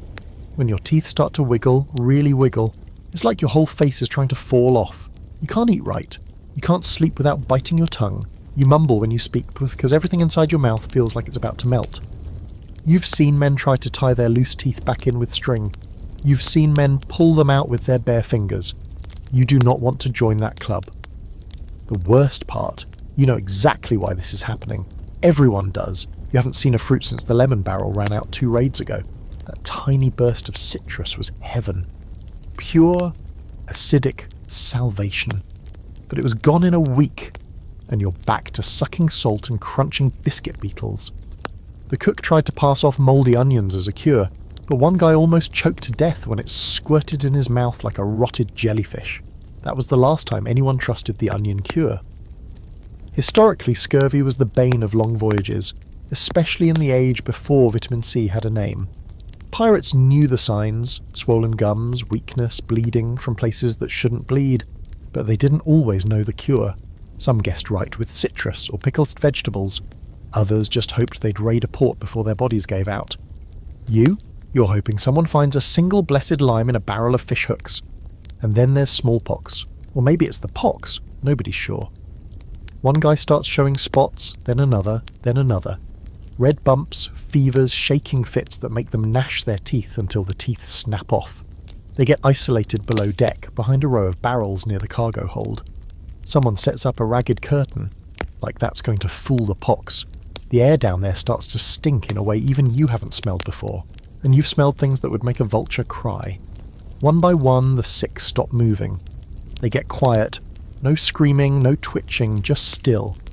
Then after a few hours or maybe a day, their bodies are lifted in silence and slid off the plank with a single splash. No prayers, no coins over the eyes, just water. It hits you suddenly that there is no such thing as dying peacefully on a pirate ship. Every death is either loud and awful or quiet and suspicious. You can't get sick without someone eyeing you like you're contagious, like you might be the next reason they die. And if you are sick, you better hide it. A cough gets you side-eyed. A nosebleed gets you whispers. A bad fever? That's a rope around your ankle and a splash before nightfall. One night you wake up drenched in sweat. Your skin's burning, your legs ache, and your stomach is tight like someone's wounded up with a winch. You panic. You sick? Is it the pox? The scurvy? Something's worse? You stumble to the deck, gasp in the night air and retch over the side. A shadow passes behind you. No one says anything. That silence is worse than yelling. You don't know if you are being watched or measured. You start chewing on whatever you can find, dried seaweed, a bitter bit of root someone insists is medicinal, even the white, tasteless pulp from the bottom of an old barrel. Anything to keep your teeth in your head. You've started dreaming about oranges. Not treasure, not gold, just a stupid, fat, juicy orange. You want to bite into it and let the juice run down your chin. You want the acid to sting your gums. You'd trade your hammock for one slice. Hell, you'd trade your sword. And then, one day, by some miracle, the captain announces you're stopping at a hidden cove to resupply. Not a port. Too risky. But a place known for fruit trees and fresh water. The crew cheers like children. You've never seen the grown men cry over a pineapple before. You see it now. As you approach the shore, the smell hits you first. Green. That leafy, humid scent of plants not yet rotted or salted. The crew practically sprints onto land. You're one of the first off. You run. Literally run. Into the trees, past the ferns, until you find a scraggly bush with something vaguely round growing on it. You tear one off. It might be a lime. It might be a mouldy potato. You don't care. You bite into it and weep. Actual, honest weeping. The juice burns your gums and tastes like a miracle. You pick a dozen more and shove them into your shirt. Others do the same, hooting like madmen, drunk on vitamin C and freedom. Of course, not everyone's lucky. By the time the ship leaves the cove, 2 more men have been buried. One from fever, one from a cut that turned black. The sea gives, and the sea takes. But you're alive. Your teeth are still in your mouth, barely. Here's a curious fringe fact. Some pirates believed that the pox was a curse passed by sirens. Sea spirits punishing men for plundering sacred waters. Sounds ridiculous, until you see someone covered in sores, babbling nonsense, and you swear you hear something whispering in the waves. You shake it off, but that night, you sleep with your back to the hull, ears covered. There's still debate among historians about how often pirates suffered from disease compared to other sailors. Some argue they had better access to shore, so they were healthier. Others claim the lack of routine medical care and wild lifestyles made things worse. Either way, one thing's for sure, a pirate ship was a floating petri dish. You might survive the navy, survive battle, survive storms, and still be taken down by a rotten tooth. And so, every morning now, you check your gums. You run your tongue along your teeth, count them like treasure. You watch the spots on your skin. You sniff the air, always listening for the telltale rattle of someone too sick to hide it. You tell yourself you're okay, that you're lucky, that you've got time. But you don't say it out loud, and you don't want the sea to hear you. You always thought the Jolly Roger meant fun. Black flag, skull and crossbones, maybe a little yo-ho-ho, and a parrot squawking for comic relief. Something from a storybook. But now, standing at the base of the mast, watching that ragged flag snap in the wind like a dare, you realise the truth. The Jolly Roger is not a joke. It's not a costume or a fashion statement. It's a threat, a warning, a confession. It says, we are monsters, and we're proud of it. The day starts clear, the sky a perfect dome of blue. You're trimming sail, thinking maybe, just maybe, you'll get through 24 hours without vomit, fire or death. Then the lookout calls it, sails on the horizon. You expect the usual scramble, the whooping, the rush, but something's different. The captain doesn't order you to hide, doesn't tell you to hold fire or sneak up quiet. He grins and says, run up the flag. You do it. You haul the rope, and the Jolly Roger unfurls. Not the one you're used to either, not the cartoony skull. This one's got a skeleton holding an hourglass and a spear, standing over a bleeding heart. It's terrifying. Even the paint is uneven, like someone carved it with their own fingernails in a fit of rage. And you realise this is a specific message. This one says, surrender now, or die screaming. That's the point of pirate flags. Every symbol has the meaning. Some signal mercy, others promise torture. Historical pirates used dozens of different flags. Hourglasses for time's running out, spears for we like violence, bleeding heart you for we enjoy watching you suffer. And the black background? That meant you might live if you surrender. Red meant no survivors. This flag is black, but there's a red smear across the skeleton's face that might just be old blood. The merchant ship you're pursuing sees it. You can tell by how they start turning, how their sails catch more wind. They're running. Your captain loves that. Says it makes the chase sweeter. The crew cheers like they're at a sporting event, not about to commit felony murder at sea. You stand back, clutching the rigging, trying not to look seasick or scared or both. And here's the nasty twist. The flag isn't just for them, it's also for you. A reminder, a contract. You sail under that thing, you agree to what it stands for, you become the monster. You're no longer someone who was forced aboard. You're not a victim anymore. You're part of the message. That shakes you more than the chase. When the ship's finally closed, the captain has the flag lowered halfway. You think it's a mistake until Elias tells you that's part of the show. Half-mast means we're mourning, Karius, he says. Usually for you. Sure enough, the merchant ship slows. You see people waving a white cloth. They are surrendering. No one cheers, not yet. You board with the others. The crew of the merchant vessel is lined up, shaking, eyes wide. Some have weapons, but they drop them quick. There's no fight in them. They've seen the flag, they know what it means. And still, just to make a point, the captain selects one man and has him dragged forward. We fly death, he says, so we have to mean it. The man is stabbed, slow and deliberate. Not killed, not yet. Just enough to show everyone else what's waiting if they don't behave. Blood splashes the deck. A few people weep. A child clings to her mother. You don't breathe. You don't move. You don't speak. Then, and only then, does the captain let the looting begin. Later you ask Elias why the show. Why the flag? Why the need to terrify? Fear, he says, is faster than gunpowder. If they're scared enough, they don't fight. No fighting means no blood, no damage. Clean job, clean loot. He pauses. And sometimes we just like the fear. You wonder if he means we or they. You hope it's they. Here's a quirky fact you won't find in children's books. Pirate flags were often customised on the fly. Some were sewn from old sails, others painted with tar, pig's blood or red wine. There's one story of a pirate who nailed his enemy's ears to a flag and hoisted it just to see if it'd flap right. Nobody remembers his name, but everyone remembers the flag. Some ships even carried multiple banners to swap out depending on their mood. There's some scholarly disagreement over how widely used the Jolly Roger really was. The image of the skull and crossbones is so iconic it feels universal. But some historians argue most pirate-equipped ships either use plain red or black flags, or no flag at all until the last second. The Jolly Roger, in all its stylized glory, might be more myth than fact. Doesn't really matter to you now. You saw one today, and it changed things. The merchant ship is stripped clean. Crates of cloth, tobacco, a few chests of silver.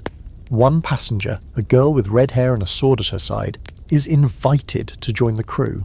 She declines, politely. The captain smiles, says he likes her fire. She's allowed to leave, and you don't ask what would have happened if she'd said yes. You return to your ship. The flag is still up. Tattered now, the wind chewing at the corners. You stare at it as the sun goes down, thinking about what it's become. Not a banner, a confession, a dare, a mask you wear so long you forget your real face. That night, someone paints a new symbol on one of the sails, a crude skull with burning eyes. You ask who did it. No one answers. No one has to.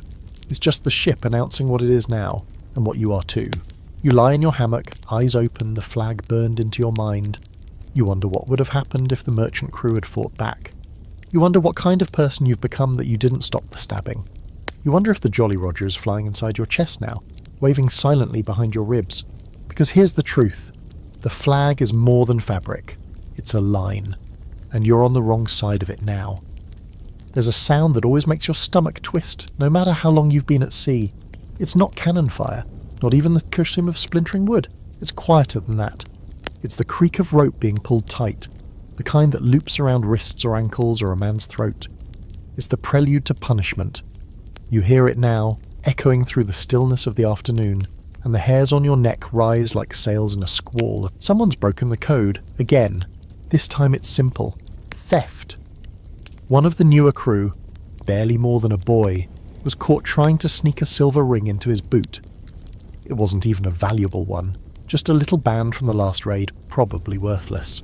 But the captain made the rules clear. Loot gets divided fairly. Anyone caught skimming? That's mutiny in miniature. And mutiny, even in its mildest form, gets met with pain. They tie him to the mast. He doesn't struggle. Maybe he knows that struggling just makes it worse. Maybe he's too scared to move. His shirt is torn off, his back pale and trembling. The boatswain steps forward with the whip, an old knotted thing with bits of shell and wire woven into the strands. It's not meant for correction, it's meant for damage. You've never heard a whip break the air before. It whistles first, like a snake hissing through the dark, and cracks with a sound like bones snapping. The boy screams. The crew doesn't blink. Another lash. More blood. By the third, he's sobbing.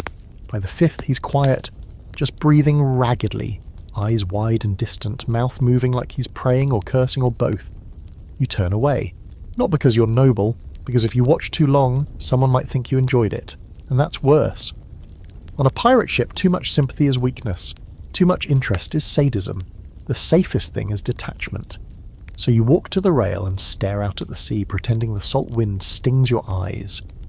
Pirates were brutal, but they weren't lawless. They had systems. Punishment wasn't chaos. It was ritual. Whippings, maroonings, beatings, even executions, all followed an unspoken code. You broke the rules, you paid, and it didn't matter if you were new or seasoned. The punishment was often public, a lesson to everyone else, not just to scare but to remind. A pirate crew couldn't afford freeloaders or liars. One loose thread and the whole ship unravelled. There's talk sometimes of a man named Holtz, no one knows if he's real, who supposedly tried to poison the captain for a bigger share. They say he was tied to the bowsprit, spread-eagled like a scarecrow, and left there through a storm lashed by rain and wind until his skin peeled like burnt parchment. When he finally died, they cut him down, not for burial, but to toss him to the sharks. Elias says that part's true. He claims he saw the sharks waiting under the hull. Some punishments are creative. A guy once drank too much grog, pissed in the water barrel and got caught. He didn't get flogged. He got silence. No one spoke to him for 3 days, no one handed him food or water, no one acknowledged his existence. On the 4th day, he cracked, stood on the rail and started yelling nonsense. The captain called him back down. He refused, then he jumped. The sea took him quietly. There's a fringe tale you hear one night during a game of dice, half-whispered between curses. A ship out of Nassau once punished thieves by sewing them into sailcloth and dragging them behind the boat. Not long, just enough to scrape the skin off. They called it the ghost tow. Supposedly, if you survived, they let you stay. You had to live with your skin half gone, but you got to live. That was the reward. Some historians argue that these punishments weren't as common as legends make them sound. They claim that pirate crews relied more on social pressure, voting and practical consequences, like docking shares or demotion. But those are historians sitting at desks, dry and safe. You've seen what happens when someone breaks the code out here. The lash is real. The bruises don't lie. Fear is a faster teacher than fairness. After the flogging, the boy is cut down. He collapses onto the deck, twitching. Someone hands him a dirty rag to bite.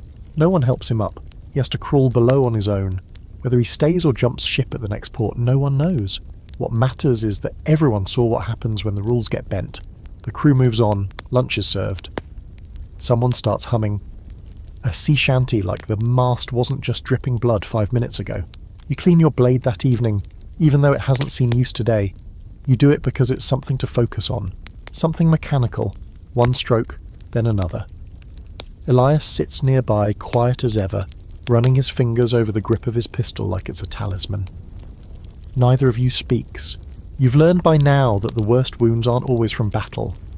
Sometimes they come from inside, betrayals, whispers, quiet cruelty. There's no honour in watching someone bleed out for a ring. There's no pride in tying a man to a mast. But there's survival. And in pirate life, survival always wins. There's an eerie moment after nightfall. The ship rocks gently, moonlight slipping across the deck like spilled milk. You pass by the mast, and you swear you see the imprint of the boy's body still there, shadowed in the wood, like the ship remembers. Maybe it does. After all, she's seen more punishment than most prisons. And here's the part that keeps you up. You didn't stop it. You didn't speak up. And part of you knows, next time it could be you, maybe not for theft, but for failing in a raid, for getting caught sneaking extra water, for stepping on the wrong toes. Because out here, punishment isn't about justice, it's about control. And the whip doesn't care who's guilty, only who's next. Shore leave isn't a reward. Not really. It's more like a collective pressure release, the kind that lets everyone explode at once before they start stabbing each other on the ship. You hear the word, port, and the crew cheers like children who've been promised candy in a fist fight. The ship changes course and suddenly everyone starts preening, brushing knots from their beards, trying to bleach sweat stains from their shirts, and swapping out boots full of seawater for ones that only smell mostly like dead fish. You can't help it. You're excited too. You haven't walked on stable ground in weeks. Your knees have forgotten how to function without sway. And the idea of land. Real land. With smells that aren't mould and bilge. With food that doesn't crunch when it's not supposed to. That's enough to make you overlook the fact that half the crew is planning to drink until they forget their own names. The port in question is a crooked little place clinging to the edge of an unnamed island. All thatched roofs and bent palm trees. And a harbour that looks like it was dug by a drunk god. There's one dock, half a dozen shanty bars, and a brothel that leans so hard to the left it looks like it's trying to escape itself. You dock mid-morning. By mid-afternoon, the crew has scattered into the town like rats onto a bread cart. The first punch gets thrown before you even make it down the gangplank. 2 men fighting over who gets to disembark first. One ends up in the water, laughing and bleeding from the nose. Everyone cheers. You step around them and follow Elias, who's already halfway down the dock, moving with the calm purpose of a man who knows exactly where he buried his last stash of emergency rum. Port days follow a certain pattern. Drink, fight, gamble, regret. Not always in that order. You make it to a tavern called the Drunken Gull. where the floor is mostly sand and the roof leaks grog from the second story. Inside, it's chaos. Tankards slam, dice clatter. A man in the corner is playing a hurdy-gurdy with such intensity you suspect he's exorcising demons. You get handed a drink that smells like it was strained through a cannonball. You drink it anyway. By your second cup, things get hazy. By your third, you've arm-wrestled a man twice your size and won purely by sneezing mid-match and distracting him. By your fourth, you've lost your boot in a dice game. Not the pair, just the left one. You don't even remember taking it off. Historically, pirate ports were melting pots of debauchery. Nassau, Port Royal, Tortuga, names whispered with equal parts dread and delight. They were places where pirate ships could resupply, unload stolen goods, and more importantly, let their crews go wild. Tavern owners welcomed them for the gold, locals tolerated them for the chaos, and the pirates, they came for everything the sea denied them: food, flesh, and forgetfulness. You stumble outside around dusk. The air smells like fire, sweat, and sweet tobacco. Somewhere nearby, someone is being serenaded very badly. A man runs past with no pants. Another walks behind him, calmly holding the pants like a trophy. You turn and see Elias sitting on a barrel, feeding crumbs to a chicken he insists is named Morris. You don't question it. You're too drunk to spell chicken. The brothel is easy to find. Just follow the trail of broken glass and laughter. You don't go inside, but plenty of others do. You hear the creaking walls from the street, the moaning, the occasional scream. It's not all pleasure. Pirates often confuse lust with ownership, and not all encounters are consensual. That part never makes it into the sea shanties. You feel a little sick, and not just from the rum. Here's a bizarre little fact you overhear from a drunken sailor. There's a port where they train parrots to mimic coins clinking in a purse, just to lure pirates into gambling halls. Another sailor claims there's a house that lets you pay in teeth. Both men have black eyes. You don't doubt either story. Later, you sit in the sand outside a shuttered bakery, cradling your head. The stars are blurry, your stomach is a mutiny all its own. You hear a familiar whistle and look up to see one of your crewmates being chased by a mob. He's laughing. They're not. You decide not to get involved. A lesson you've learned well. If it's not your blood, it's not your problem. As the night stretches on, the streets get quieter. Fewer shouts, more groans. You pass by a man asleep with a chicken on his chest and 2 gold coins balanced on his eyes. Not dead, just hopeful. Someone plays a sad tune on a fiddle, the notes rising into the night like ghosts. You sit beside a barrel and finally throw up everything you've eaten in 2 days. It feels like freedom. Scholars debate whether shore leave was truly as wild as the legends say. Some argue the stories were exaggerated, tall tales passed around to make pirates seem more fearsome or more fun.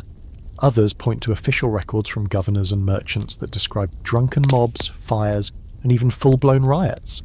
From where you're sitting, wiping your mouth with a sleeve that smells like fish and blood, it all feels pretty accurate. You wake the next morning on the deck of the ship. You don't remember getting there. Elias is next to you, holding Morris in his lap. "You bought him," he says, deadpan. "Said you wanted a conversation partner." Morris squawks and immediately poops on your leg. You nod, accepting your fate. The crew trickles back throughout the day, limping, groaning, bragging. One man's missing a finger. Another has a new tattoo that says freedom in backward letters. The captain counts heads, nods once and says, "Set sail." No one asks where. No one questions the decision. Shore leave is over, the sea calls. You haul lines with shaking hands and a pounding skull, knowing you won't see land again for weeks, maybe months. As the port fades behind you, someone starts singing. It's a slow song, not a cheerful one. A tune about death and salt and lost gold. The crew joins in. You hum along even though your throat feels raw. Morris flaps his wings and settles on a barrel. You're back at sea. And somehow, despite the bruises and the hangover and the suspicious pain in your right knee, you already miss land. Treasure. That's the word that got you here, right? Not freedom, not rebellion, not life on your own terms. Treasure. Shiny gold coins, glimmering necklaces, crowns from fallen kings tucked into velvet-lined chests. Every tale you ever heard growing up dangled that word in front of your face like bait on a hook. But now, after months aboard this cursed ship, after blood and bruises and chewing your own sleeve to stop your teeth from chattering through storms, you've realised a brutal truth. There is no treasure, Not the kind you imagined anyway. You're in the hold right now, helping Elias sort through your latest haul. The big score. A sugar bark seized 3 days ago, after a decent chase and an unimpressive fight. No one died, at least not on your side. And what did you risk your life for? Crates. Endless crates. Of sugar, molasses, cotton, tobacco. A warehouse on water. You dig through one crate looking for coins. Instead, your fingers sink into sacks of raw sugar so fine it clings to your sweat like flour. Sweet? Yes. Worth dying for? Definitely not. But the quartermaster is grinning. He's practically dancing among the barrels, because this apparently is real treasure. Sugar fetches a high price at the right port. Tobacco too, and cloth, especially if it's still dry, can be flipped for more rum and gunpowder than a pile of coins. You just stare at the sticky mess pooling in your boots and wonder what the hell you're doing with your life. Elias claps your shoulder. What? You wanted gold? He asks. This is gold, friend. White gold, sweet gold, gold you can eat. You resist the urge to throw a sugar sack at him. Historically, pirates rarely found the fabled chests of Spanish doubloons and cursed jewels that stories like to go on about. Most of the time, the loot was more practical. Barrels of food, tools, spices, medicine. Things a pirate crew could use or sell quickly before they rotted. Gold was rare, and when it was found, it was often in the form of trade bullion or coin mixed in with other cargo. Once in a while, a ship would stumble upon something glittery enough to make the legends real, but those were the exceptions, not the rule. And even when you do find coins, there's a catch.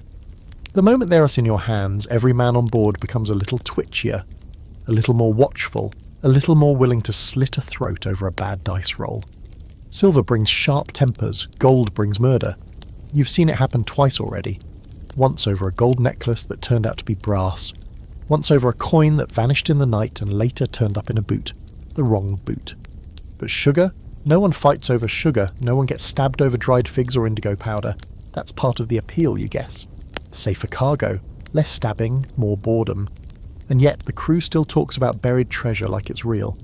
There's always some guy with a whisper. I heard of a cache out in the Keys, sealed in iron.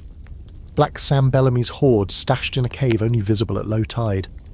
A wreck near Tortuga, sunk with 30 chests of coin and one of bone. You don't know if they believe it or if the story's just too good to let die. One man, Weevil, who smells like he was born in a boot, swears he found a map once, sold it for a bottle of rum and a kiss from a toothless brothel girl, claims it led to a cave full of golden idols and goblets tall as a man's thigh. You ask why he sold it then, he just grins and says, maps are cursed. Best to be poor and alive than rich and haunted. That's another thing you've noticed. The richer the loot, the darker the stories. Everyone's heard of treasure with a cost. Chests that scream when opened. Gold that melts when touched. Ships that sank because their cargo wanted to stay buried. You chalk it up to too much rum and too many concussions, but part of you, some salty sleep-deprived part, wonders. There's a debate among historians too about whether pirates actually buried treasure. The popular image of X marks the spot and skeletons guarding hoards comes mostly from books, not reality. Only a few documented cases exist, like the infamous Captain Kidd, who may or may not have buried a stash on Gardiner's Island. Most pirates spent their loot fast. Booze, women, bribes, repairs. There was no point in saving when tomorrow you might be floating in the sea with half your face gone. Still, one of the gunners carries a scrap of oilskin with shaky writing and half a drawing. He says his father gave it to him, says it leads to the treasure, the one everyone dreams about. No one believes him, but no one laughs either. You help haul the cargo up to the deck where it's stacked and catalogued. A few sacks burst, covering the boards in sweet white dust. One pirate snorts a line of it as a joke and immediately chokes. The crew laughs so hard someone falls overboard. No one jumps in to help. That night, as the sun sinks and the barrels are tied down, you sit by the rail with Elias and listen to the others sing about gold and women with ruby eyes. You think about how none of them ever seem to sing about tobacco or nutmeg. No one composes a sea shanty about dried oranges, and yet here you are, sailing from death to death for sugar. You still dream about gold sometimes, coins tumbling through your fingers, a chest so full you can't see the bottom. You wake up with your hand closed tight, gripping nothing but splinters. Here's a strange little fact. Some pirates were paid in goods instead of coin. A barrel of molasses here, a bolt of silk there. They'd trade those items in port like merchants, hawking stolen tea for a sword or an old map. That makes you laugh a little. Pirates playing shopkeeper. You guess everyone's got bills to pay. You glance at the horizon, dark and wide and endless, and think, maybe the real treasure is just surviving long enough to spend anything at all. Or maybe the real treasure is an orange that hasn't turned to mush. Or a dry pair of boots. You pat your own boot, and it squelches. Definitely not the boots. It starts with a woman's voice shouting over the wind. Not a scream, not a shriek, just a barked command in a language you can't place. At first, you think it's your own captain, shouting orders from behind you.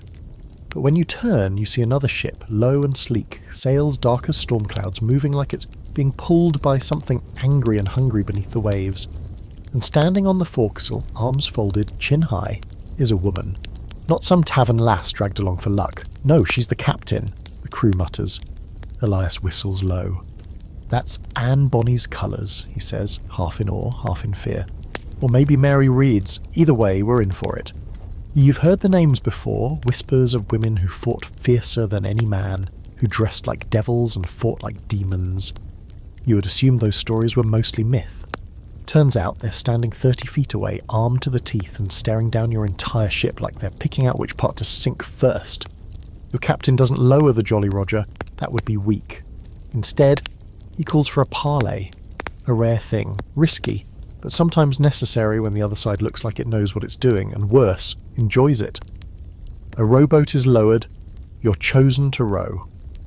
Of course, because who wouldn't want to row straight into a ship captained by a legend?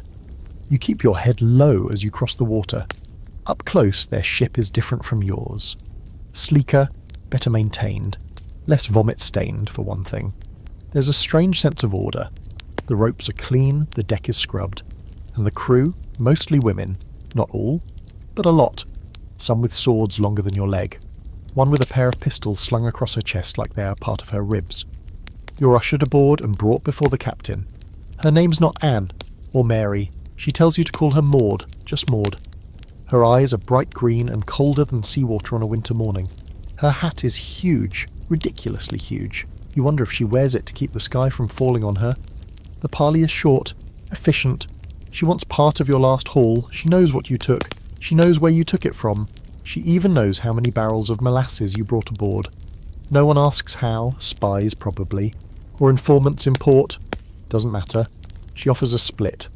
50-50, or she takes all of it by force. Your captain wisely accepts. He knows a losing hand when he sees one, and from the twitch of Maud's fingers near her pistol, he knows she'd enjoy making him regret saying no.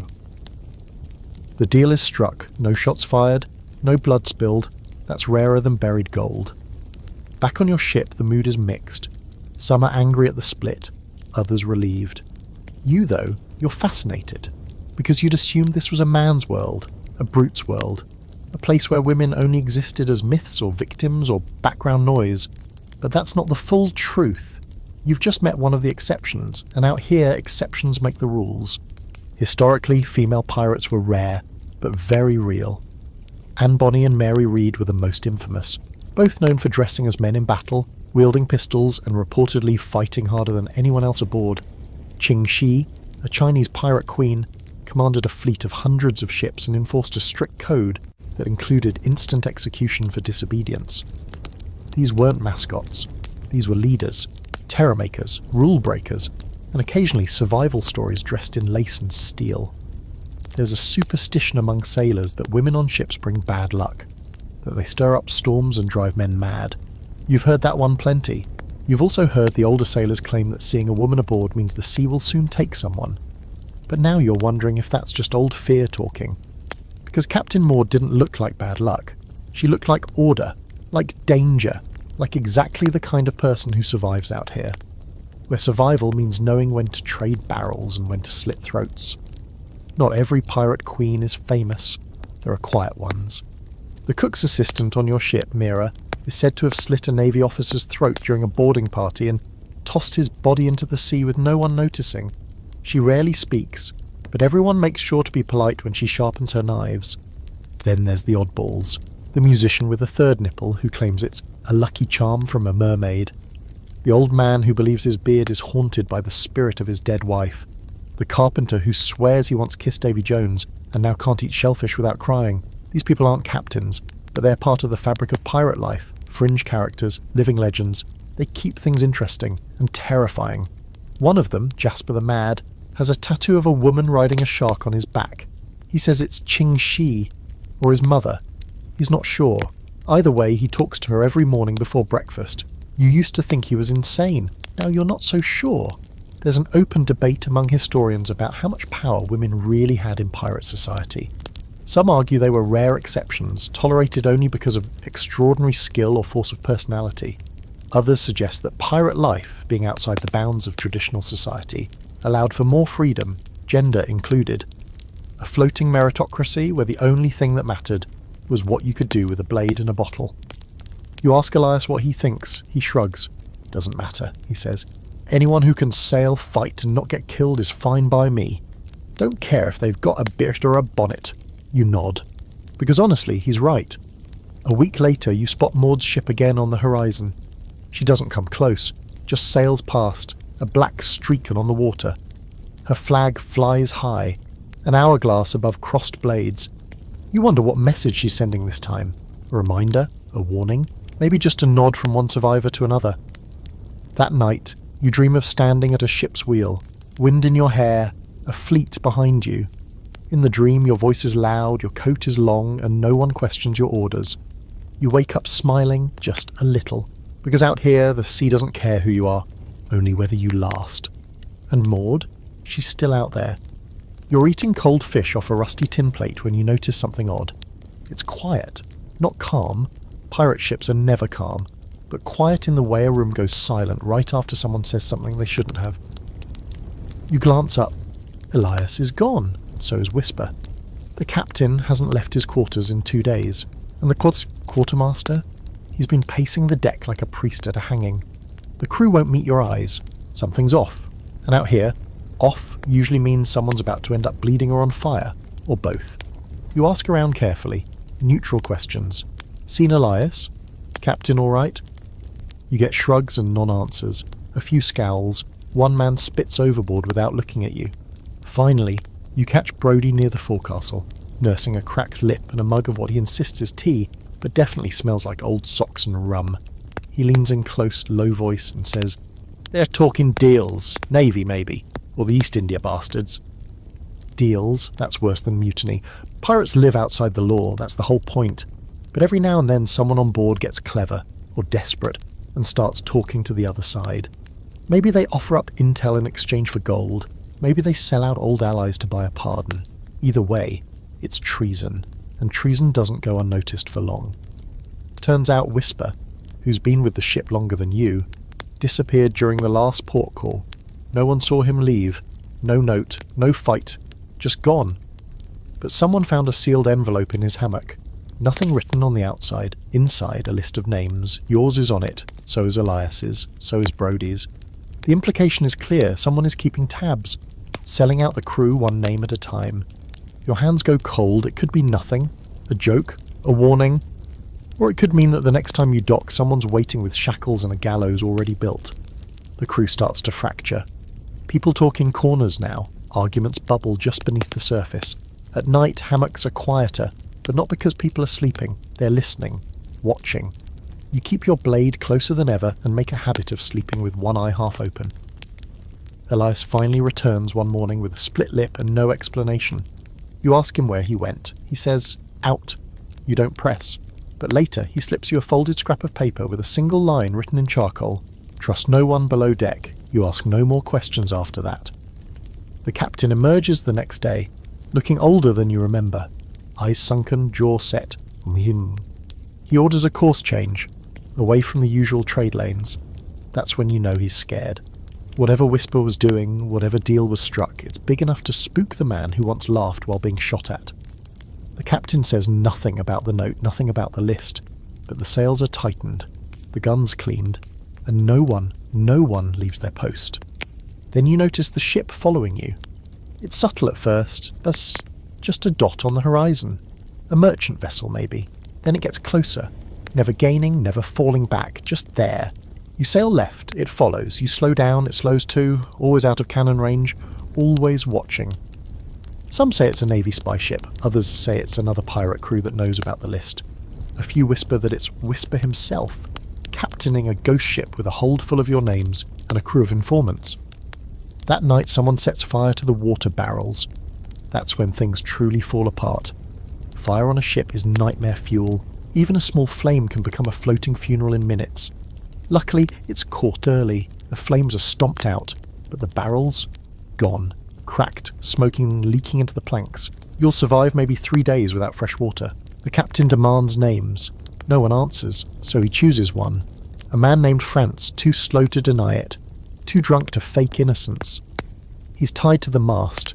Accused of sabotage. He cries. Begs. Says he knows nothing. It doesn't matter. He's not punished. He's executed. You watch the crew swing from paranoia to relief to guilt in under a minute. Here's a fringe fact for you. Some pirate crews employed informants on purpose. Ships needed eyes and ears, especially on long hauls when tempers flared. The informant wasn't always punished. They were often protected, if they served the right master. Loyalty wasn't about morals, it was about survival.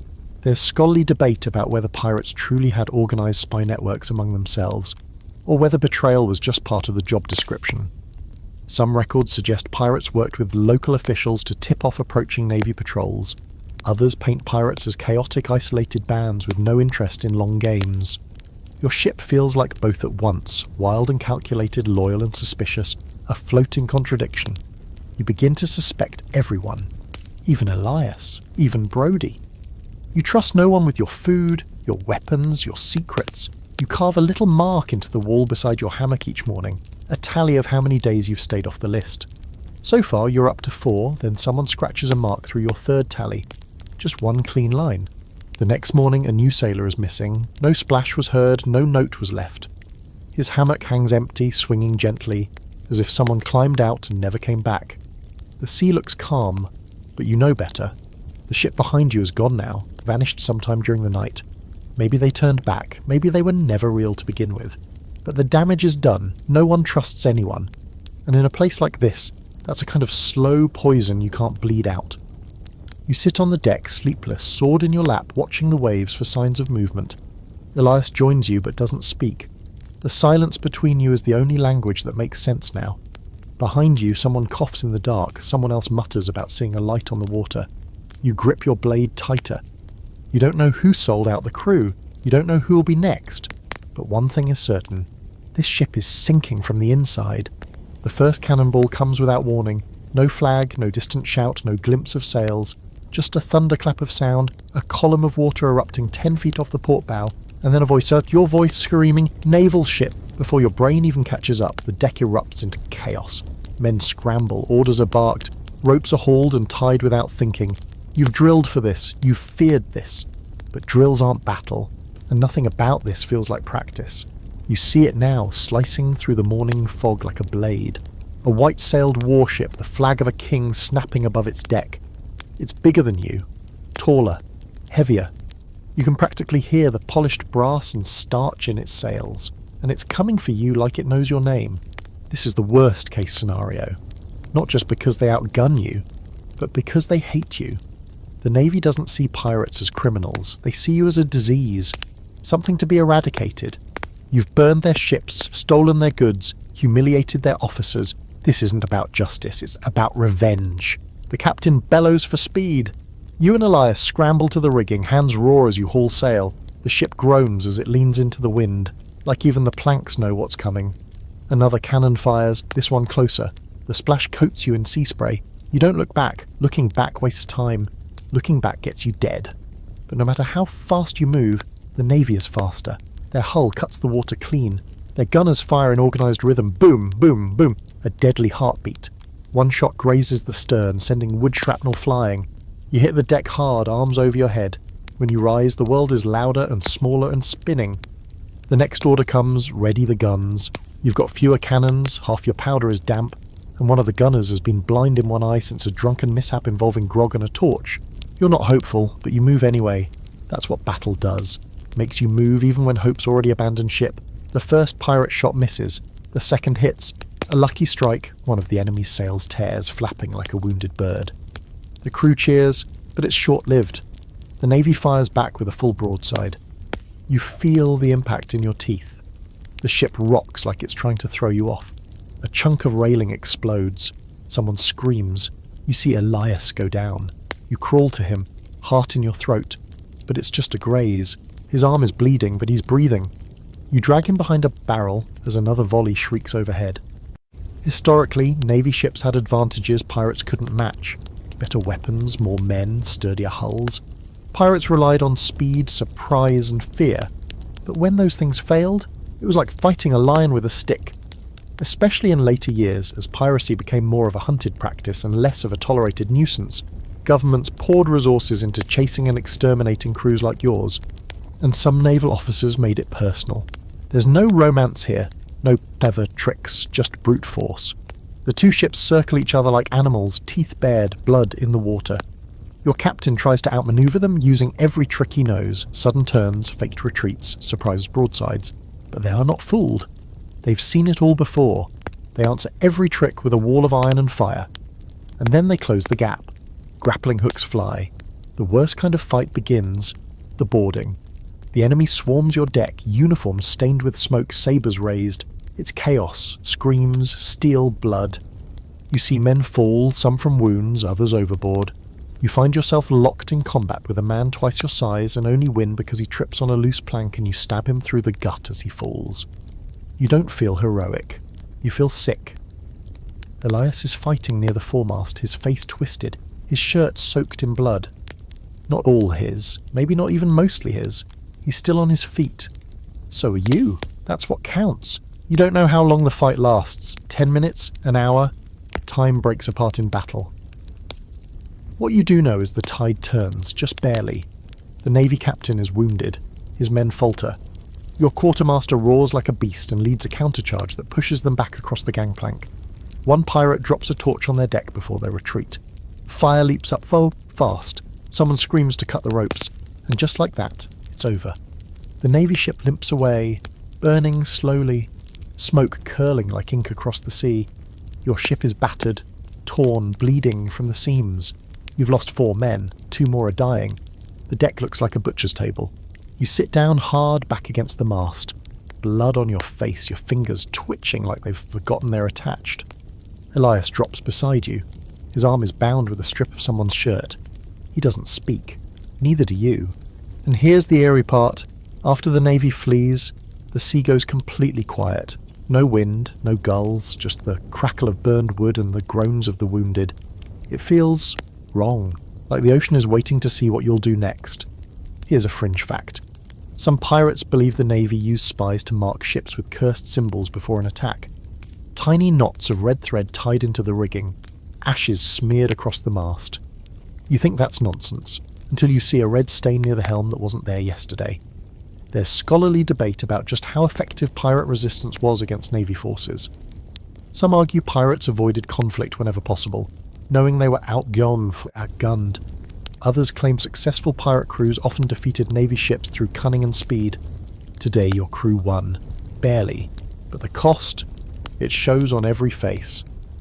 That night, a silence falls over the ship. No songs, no games, no toasts. Just the sound of repairs and shallow breathing. You lie in your hammock, every bruise pulsing like a drumbeat, your hands still coated in blood. Some of it's yours, some of it isn't. You should feel proud, but all you feel is numb. And somewhere out there you know another ship is coming.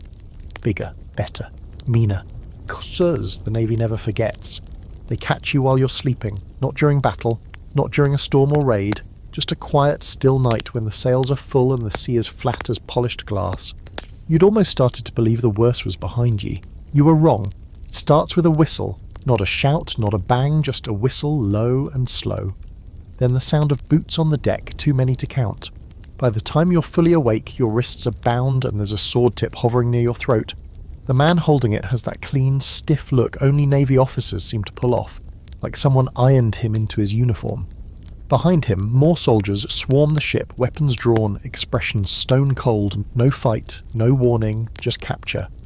You're dragged up onto the deck where the rest of the crew's already assembled, lined up, tied and silent. Elias is there, kneeling with blood on his temple. The captain stands in the middle, arms behind his back, jaw clenched, eyes locked on the officer like he's memorizing every wrinkle in the man's smug, pale face. A trap. Of course it was. Whisper. The list. The ship that trailed you for days. This wasn't a random patrol, it was a plan. You feel stupid for not seeing it sooner, angry at yourself and terrified. They make you kneel. The officer reads a proclamation in a bored nasal voice, something about piracy, treason, theft of crown property, disturbing the peace of civilized waters. You catch the words to be tried and hanged in accordance with His Majesty's law. The crew listens in stunned silence. One man starts sobbing, another laughs long and hollow. You just stare at the deck and try not to throw up. Pirates didn't always die in battle. Capture was common. Navy ships could outrun you, outgun you, and sometimes outsmart you. When they took you alive, it wasn't for mercy. It was for the theatre. Public trials, public hangings, a reminder to everyone watching that the crown had teeth, and they knew how to use them. You're loaded into a navy brig the size of a merchant's outhouse and twice as filthy. They cram you in with 10 other men shoulder to shoulder, ankles chained, air thick with sweat and piss. It's dark. No windows, no airflow, just the occasional creak of the hull and the stink of fear. The next few days pass like molasses. Time slows, then stops, then starts crawling backward. You sleep in bursts, hunched over your knees. You eat hard tack that tastes like sawdust and iron. You drink water from a wooden cup with someone else's teeth marks on it. You try to speak to Elias, but they've separated you. Everyone looks the same in the dark, tired, bruised, haunted. There's a rumour spreading, the Navy's taking you to Port Royal, the big one, gallows tall enough to be seen from the sea. They like to hang pirates in batches there. Makes for better crowds. You hear someone say they once hanged 6 men in a row and left the bodies up for days. Someone else says they dipped them in tar first. Keeps the birds away. You ask the man beside you how long the trip will take. He just mutters, "Too long for the lucky ones, not long enough for the rest." You try to remember every step that led here. Press-ganged onto a ship, flogged for nothing, starved, betrayed. And somewhere in there, you became something worse. A pirate, a thing to be caught, tried, displayed like a butcher's prize. You think of the townsfolk who'll come to watch. Parents holding up their kids to get a better view of your neck snapping like dry wood. You think of Elias, of Brody, of the boy who was flogged for stealing a ring. You wonder how many of them will make it to the trial. You wonder if you even want to. Here's a strange little fact. Some pirates, when captured, confessed to crimes they hadn't committed, just to sound more impressive. They wanted to go down in history, be remembered as legends instead of losers. Others begged, pleaded, wept for mercy, swore they were just passengers, forced aboard. Some even were passengers. Didn't matter. If you were caught on a pirate ship, you were guilty by proximity. One night a guard stops at your cell and mutters, "You've got a visitor." You're hauled to a tiny room where a man in powdered wig and ink-stained fingers waits with a stack of papers. He's a scribe, wants your statement, your confession. He's offering a deal, sort of, cooperate, name names. And maybe, just maybe, you get a stay of execution. Maybe even a pardon. You stare at him for a long moment. Then you smile and ask, "You got any oranges?" He does not find that funny. There's scholarly debate about how many pirates actually went to trial and how many were just executed on the spot. Some sources say trials were mostly for show, foregone conclusions with scripted outcomes. Others suggest some pirates were granted clemency if they turned informer or agreed to hunt other pirates. You don't know which version is true, you're not sure it matters anymore. The ship rocks hard one night. Bad weather maybe. A few guards stumble, one drops a ring of keys near your cell, and for one impossible second the world holds its breath. But no one moves, not you, not the others. You're all too tired, too broken. Even freedom doesn't look like salvation anymore. Just a longer delay. You spend the rest of the night staring at the ceiling, which is just black wood and dripping condensation. Every creak sounds like a noose tightening. Every splash sounds like a final breath. The next morning you see land, and beyond it, the gallows. The docks of Port Royal smell like brine and rot and something faintly metallic. Maybe blood. maybe just the iron chains locked around your wrists. You're marched off the ship with the rest of the captured crew, single file, boots dragging, manacles clinking in rhythm like some perverse sea shanty. The townspeople are already lining the streets. Some spit, some stare. A few actually cheer. You can't tell which is worse. Port Royal was once the most wicked place in the New World, a pirate haven, a paradise of sin and rum and poorly made decisions. But now, it's the Crown's gleaming example of order. Cleaned up, smoothed out, purged of its pirate soul and replaced with gallows lawmen and preachers who speak with the same authority as cannon fire. You feel it immediately.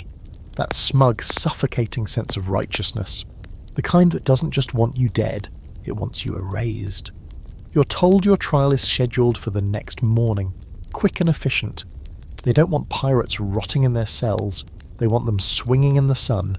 You've heard the phrase before, the king's justice waits for no man, especially not one who's already been judged by the colour of his sails. That night, you and Elias sit against the wall silent at first. Then he says, "You think they'll let us say anything before?" You shrug, probably, a few words, some dramatic gesture. Something to remind the crowd that you're not just meat. Elias nods like that's enough. Then he laughs, low and bitter. "I always thought I'd die at sea, not on a stage." You don't know what to say. Neither of you sleeps. The trial is more of a performance than anything else. The courtroom's packed. Journalists, locals, officers in spotless uniforms. They call your names one by one, and each of you gets the same treatment. Charges read aloud like scripture, a quick nod from the magistrate, and then a moment to plead. You say not guilty just to say it. So do most of the others. One man screams that he was never a pirate, that he was kidnapped and forced to scrub decks. No one believes him. The judge doesn't even blink. The prosecution reads a list of your crimes, some true, some exaggerated, some you're pretty sure someone else did entirely. There's no jury, just the gavel, the judge, and the sentence already waiting behind his teeth. You glance at the crowd and see no sympathy, just curiosity. Hunger. They want a spectacle. They came for blood in daylight. Historically, pirate trials were public events, part deterrent, part entertainment. Records show gallows packed with spectators, children eating sugared fruit as men swung. Sometimes ministers were brought in to pray with the condemned. Other times, convicted pirates were forced to read pre-written confessions, rehearsed like actors before an execution. And then there were the rare few who used their final moment to curse the court, the crown, and everyone within earshot. You're sentenced before noon, guilty of piracy, theft, assault on officers of the crown, and lawful seizure of cargo, and generally wicked behaviour unbecoming of a subject of His Majesty. The phrase makes you laugh, the guards don't. Execution is scheduled for the following morning, fast, efficient, and publicly posted. You get one last meal. Bread, cheese, something pretending to be stew. Elias offers you half of his, you don't ask why. You just eat in silence, savouring every bite like it's worth more than gold. That night, a minister visits your cell, a small man with a huge book and watery eyes. He asks if you'd like to pray. Elias tells him to go bugger himself with a crucifix. The man leaves. You almost laugh again. Then Elias turns to you and asks, "You think it was worth it?" And the answer should be no. It should be no, but part of you hesitates. You think of the open sea, the freedom, the wild nights. The laughter on the deck under a blood-orange sky. The wind in your face as you cut through the waves like a blade. The moments when, for just a second, you were more than you'd ever been on land. But then you think of the blood, the hunger, the betrayal, the whip, the fire, the way men scream when they're dying, the way your stomach dropped when the Navy cannons roared, the look in a child's eyes on a ship you raided, pure fear. You think of that. You look Elias in the eyes. "No," you say. He nods. "Me neither." There's a fringe account about a pirate who, facing execution, tricked the court by faking madness, chewed off a finger, screamed about sea demons, claimed to be Neptune's bastard son. They delayed his hanging for months. Some say he escaped. Others say they hanged him anyway, just upside down as a final joke. You wonder if you should have tried something like that. Too late now, and you don't sleep. Not because you're scared, though you are, but because you want to remember every second. You watch the moon drift through the bars. You listen to the wind. You count every breath like it matters. In the morning they come with chains. They march you to the gallows in a line. People cheer. Some boo. One woman throws a flower. You step onto the platform and the rope is heavy around your neck. Scratchy. Smells like damp rope and smoke. They ask if you want to speak. You look out at the crowd, you see children, sailors, officers, a man picking his teeth with a knife. You take a breath and say, "I was a fool, but I was free more than any of you here." Then you spit. The executioner doesn't wait. The trapdoor opens, you don't die, or maybe you do for a second. It's hard to say. One moment, there's rope around your throat, the crowd holding its collective breath, and the executioner's hand twitching toward the lever like a man just dying to do his job. The next, chaos. The kind that doesn't start with a shout or a gunshot, but with a scream from the gallows crowd that turns into a wave of voices, all shouting at once. Then comes the blast. Boom! Louder than any cannon you've ever heard. The gallows rocks. Dust fills the air. Something falls. Someone's yelling, "Fire!" And another voice is screaming, "Ambush!" Your eyes sting from the smoke. The rope loosens but doesn't fall. You're coughing, dizzy, still dangling, but your boots find a broken board. Just enough leverage to stay conscious. Then hands, familiar ones, grab your legs, cut the rope, drag you backward through the confusion. It's Elias. Blood running down one side of his face, shirt torn, eyes wild. "Come on," he yells, like you've just been asked to take a casual stroll and not flee your own execution. Around you, chaos blooms like rotten roses. The crowd is scattered, some running, some looting the corpses already down.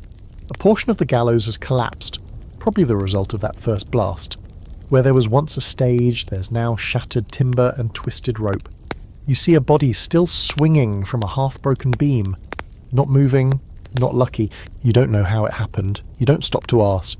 Elias is pulling you through smoke and panic, and the guards are trying to regroup, but they can't see 5 feet ahead through the choking grey. Somewhere a pistol cracks. A musket answers, then a second explosion, smaller this time, but closer. Pirates. They came back. Or some of them, at least. Later, someone will claim it was Maud and her crew slipping into port under the cover of night. Another will swear it was a local smuggler ring bribed to raise hell as a distraction. One drunk, ranting wildly in a tavern 2 weeks later, will say the devil himself came up through the ground and tore the gallows down. You'll never know for sure. What matters is that you're running, bleeding, barely breathing, and somehow being free. Elias drags you down alleyways you barely remember seeing on the way into town. You leap over barrels, duck through fences, push through stunned bystanders who drop baskets and curses in equal measure. A horse rears and bolts. A woman screams that the pirates are killing everyone. You try to shout back that you're not, at least not today, but your voice is gone, strangled by rope and smoke. Eventually you reach a low building near the edge of the docks. Someone inside whistles, a bird call, low and sharp, and the door opens. You tumble inside and collapse. You think you might pass out. Elias slaps your face lightly. "No dying," he mutters. "Not yet." Inside, there are others. Fugitives like you, some in navy gear, stolen and bloodied. One girl with a bandolier of pistols, a boy with a sack of bread who looks 12 and terrified. You recognize one or two from your crew, others are new, but the look is the same across every face. We survived, somehow, for now. They have a skiff, small, leaky, but it floats. The plan is simple. They'll wait until nightfall, slip out through the southern inlet, pray no one's watching. If you're caught, it's the noose again, if you're lucky. More likely a musket to the gut and a slow bleed in the mud, and so you wait. And every minute feels like a year. Someone hands you water. You drink. It tastes like dirt and metal, but it's wet. Someone else gives you bread. You can't chew. Your throat's still raw. You just swallow and try not to gag. You finally ask Elias what happened. He shrugs. Saw an opening, took it. Had help. That's all he says. Historically, escapes like this were rare, but not impossible. Port towns were messy places, guards corrupt, locals indifferent. If someone wanted to spring a pirate from the gallows, they had to move fast and dirty with more luck than skill. There are reports of bribed hangmen slipping knots loose, gunpowder stashes planted under scaffolds, even paid actors starting fights to cover a getaway. No two stories are ever quite the same, which only adds to the legend. Here's a weird little fringe fact. One pirate, John Halfjaw Hawkins, allegedly escaped hanging by biting through the rope with his teeth. Took 3 tries, broke 2 molars, and still had to fight his way out of the square. He died later that week in a bar brawl over a spoon. You think about that and wince. At least your teeth are intact. By nightfall, your group is down to 6. 3 didn't make it. Guards, maybe. Or the crowd, doesn't matter now. The docks are still patrolled, but not as tightly. Everyone's cleaning up the mess. Counting bodies, looking for answers. You stick to the shadows, knees buckling with every step. The rope burns on your neck, itch like fire. Elias helps you into the skiff and you push off. The water is silent. Too silent. The kind of self-tender that screams in your ears. You row with shaking arms, muscles screaming, praying to a god you never believed in. Behind you, Port Royal smoulders quietly under moonlight. Gallows hanging empty. For now. You make it past the rocks, past the bay, and then, just like that, you're at sea again. Free. But not safe, not yet. The ocean doesn't welcome you back. It tolerates you, maybe.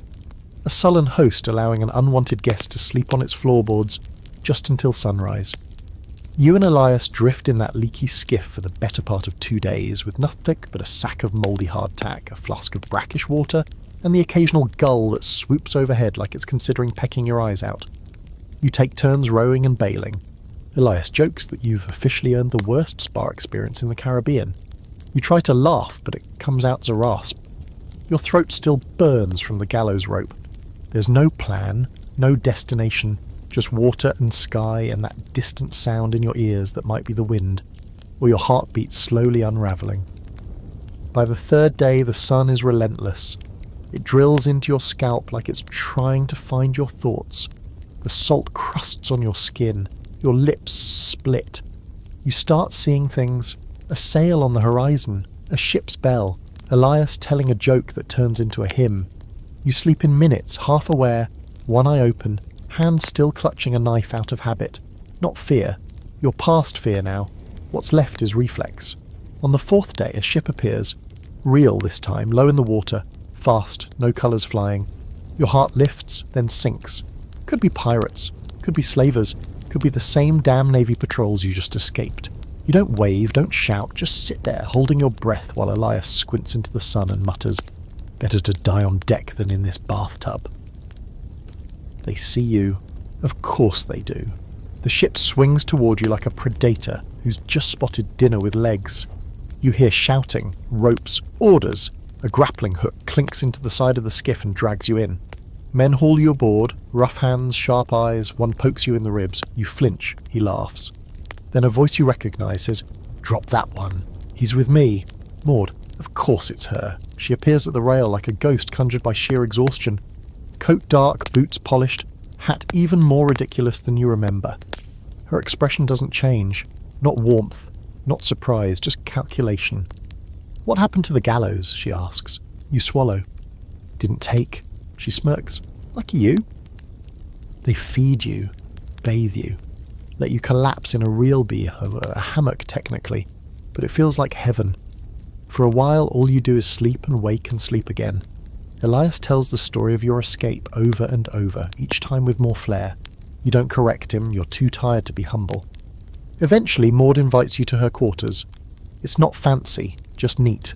Charts, knives, a bottle of something aged and amber. She pours 2 fingers into a tin cup and slides it to you without a word. You drink it without asking what it is. It burns the pain out of your throat for the first time in days. "You two," she says, gesturing to you and Elias, "have a choice." You raise an eyebrow. Elias just groans. "I can drop you at Tortuga," she says, "or I can keep you aboard. We've room. You've got 7 gills, and I prefer crew who've stared at a noose and come back swinging." It's tempting. A ship, a job, a second life. Not much to think about, really. But part of you wonders, what's the point? You've been a pirate. You've starved and fought, bled, killed, wept. You have seen men gutted for lies and hanged for truths. You've buried friends, betrayed strangers. You've lived a life most people fear in stories, and you barely lived through it. Do you go back? Do you start over? Or do you stop? That night you sit on the deck alone, the sea stretched out like a road you can't decide to walk down again. The moon is full, the air cool. Behind you, Maud's crew sings quietly, not drunk, not wild, just there, steady, alive. Elias sits beside you. He smells like salt and rum and whatever bruised herbs they use as soap on this boat. "So," he says, "what do we do now?" You shrug. The same thing we've always done. He laughs. Which is what exactly? And you say, keep not dying? That gets a real laugh. A tired one, but real. Historically, some pirates did get second chances, pardons, new ships, new names. Some returned to sea, some retired quietly. Others couldn't stay away and died trying to relive their old glories. The cycle never really ended. It just moved forward. There's a fringe story about a pirate who faked his death at Port Royal, married a widow in Barbados, and spent the rest of his life baking bread. Another tale tells of a woman captain who sailed under a new name for 20 more years before vanishing with her entire crew into a fog. Legends. Half-truths. You wonder which version you're stepping into now. Maud lets you stay. No ceremony, no welcome speech. Just a new hammock, a fresh blade, and a nod. That's how it works. You're part of the ship now again, but you're not the same. And the sea, as always, is watching. You start calling it the quiet life, but only in your head, and only with the sort of bitter sarcasm that comes from surviving things that should have killed you twice over. Life aboard Maud's ship isn't easy, but it's a long way from the chaos of your last crew. There's no whip crack echoing off the mast. No gambling brawls that end in blood. No stench of rot beneath the deck. Maud runs a tight ship built on rules and respect, and you almost don't know what to do with that. Almost. Your new job is maintenance. Ropes, sails, wood patches. Things you can do quietly away from most people. Elias is still there, of course, now the ship's unofficial quartermaster, though he insists his real job is supervising rum allocation and moral support. The crew likes him. They're wary of you at first. You're the ghost who escaped the noose. You're the one who saw the inside of a navy gallows and walked away. That makes people nervous. Superstitious. Curious. Eventually the stares fade, replaced by something else. Nods. Jokes. Half-shared meals. It's not trust, not yet, but it's close. Weeks pass, then months. You raid a few ships, nothing big. Maud prefers targets with minimal resistance, small merchant sloops, privateers who get too bold. Her goal isn't gold, it's survival. Food, powder, medicine. She avoids navy patrols, cuts deals in hidden coves, trades with locals who don't care what flag you fly as long as you pay. It's less adventure and more logistics. Still, it keeps you afloat. And alive. One night you dock in a tiny port on an unmarked island, just huts, a dock, and a man who sells rum by the barrel. It's your first chance in months to stand on land. Your legs feel like jelly. You nearly fall on your face and Elias laughs so hard he drops his pipe in the sand. You wander into the village and buy a sweet orange with a copper coin. You eat it slowly, sitting on a crate, juice dripping down your chin. It's the best thing you've ever tasted. Historically, most pirates didn't die in battle. They died from disease, starvation, infection. Even successful crews often met their end from a scratch that went septic or a rat bite that turned feverish. You think of all the ways you could have died. Famine, hanging, drowning, fire, gunshot, betrayal. You wonder how many more are waiting. Maud calls a meeting on deck that night. A vote. She's got word of a potential prize, a treasure ship out of Havana, heavy with silver, bound for the Spanish Main. Big risk, big reward. Everyone gets a say. You vote yes, not because you care about the silver, but because part of you wants to feel alive again. To remember what it was like to grip a blade with purpose. The raid is brutal. The ship is guarded. Not by soldiers, but mercenaries, hardened men with cruel smiles and no fear. You take one down by tackling him into the hold, the two of you rolling through gunpowder barrels and broken crates. You don't remember the killing blow, just blood, screaming, and then silence. In the end, you win. Barely. You take the ship, you get the silver. But you lose 4 men. One of them is Elias. Shot through the gut while covering your retreat. You drag him to the deck, screaming for help, but you know. He looks up at you, eyes wide, and says, "You still owe me for that orange." Then he dies. No final speech, no last breath sighing through poetic lips. Just that, and gone. You bury him at sea with the others. Maud says a few words. You say nothing. You can't. Your throat is closed, your eyes are dry, and everything inside you feels like it's caving in. That night, you sit at the bow with Elias's pipe in your hand. It doesn't light anymore. You keep it anyway. There's an old belief that if you die at sea, your soul stays with the ship. You're not sure if it's true, but you swear you hear his laugh sometimes when the wind's just right. Here's a final strange fact. One pirate captain, after losing his entire crew in a storm, sailed alone for 2 years talking to ghosts. People called him mad, but they also say he never lost another battle after that. Sometimes madness is just grief wearing a different coat. You stay aboard Maud's ship for another year. You get stronger, quieter, more respected. One day she asks if you want your own command, a sloop of your own, crew, compass, Horayad. Freedom. You say no, not because you're afraid, but because you finally learned that freedom isn't found at the helm of a ship. It's found in surviving long enough to choose what happens next. Eventually, you dock at an island far from any navy patrol, far from ports that whisper your name. You disembark. Maud watches without question. She nods once and says, "Don't die stupid. You promise you'll try. You live in a hut near the water now. You fix boats, tell stories, eat fruit. Sometimes someone asks about the rope scar on your neck. You just say, 'It's from when I tried to kiss a navy girl.' That usually gets a laugh. At night you walk the beach. The sea calls, like always, but this time you don't answer. You've had your fill. And that, dear friends, is the story of your horrible, cursed, sweaty, sea-sickened, blade-scarred life as a pirate. You didn't die at sea, or in battle, or on the gallows. You died and came back and kept moving, one splintered day at a time. That's not glory, that's survival, which, in pirate terms, is the same thing. So if you're still awake, congrats. You just lived through something most people wouldn't survive 10 minutes of. If your pillow now feels extra soft, that's because you've earned it. Now close your eyes, breathe in deep, and drift away like a stolen ship into a moonlit cove.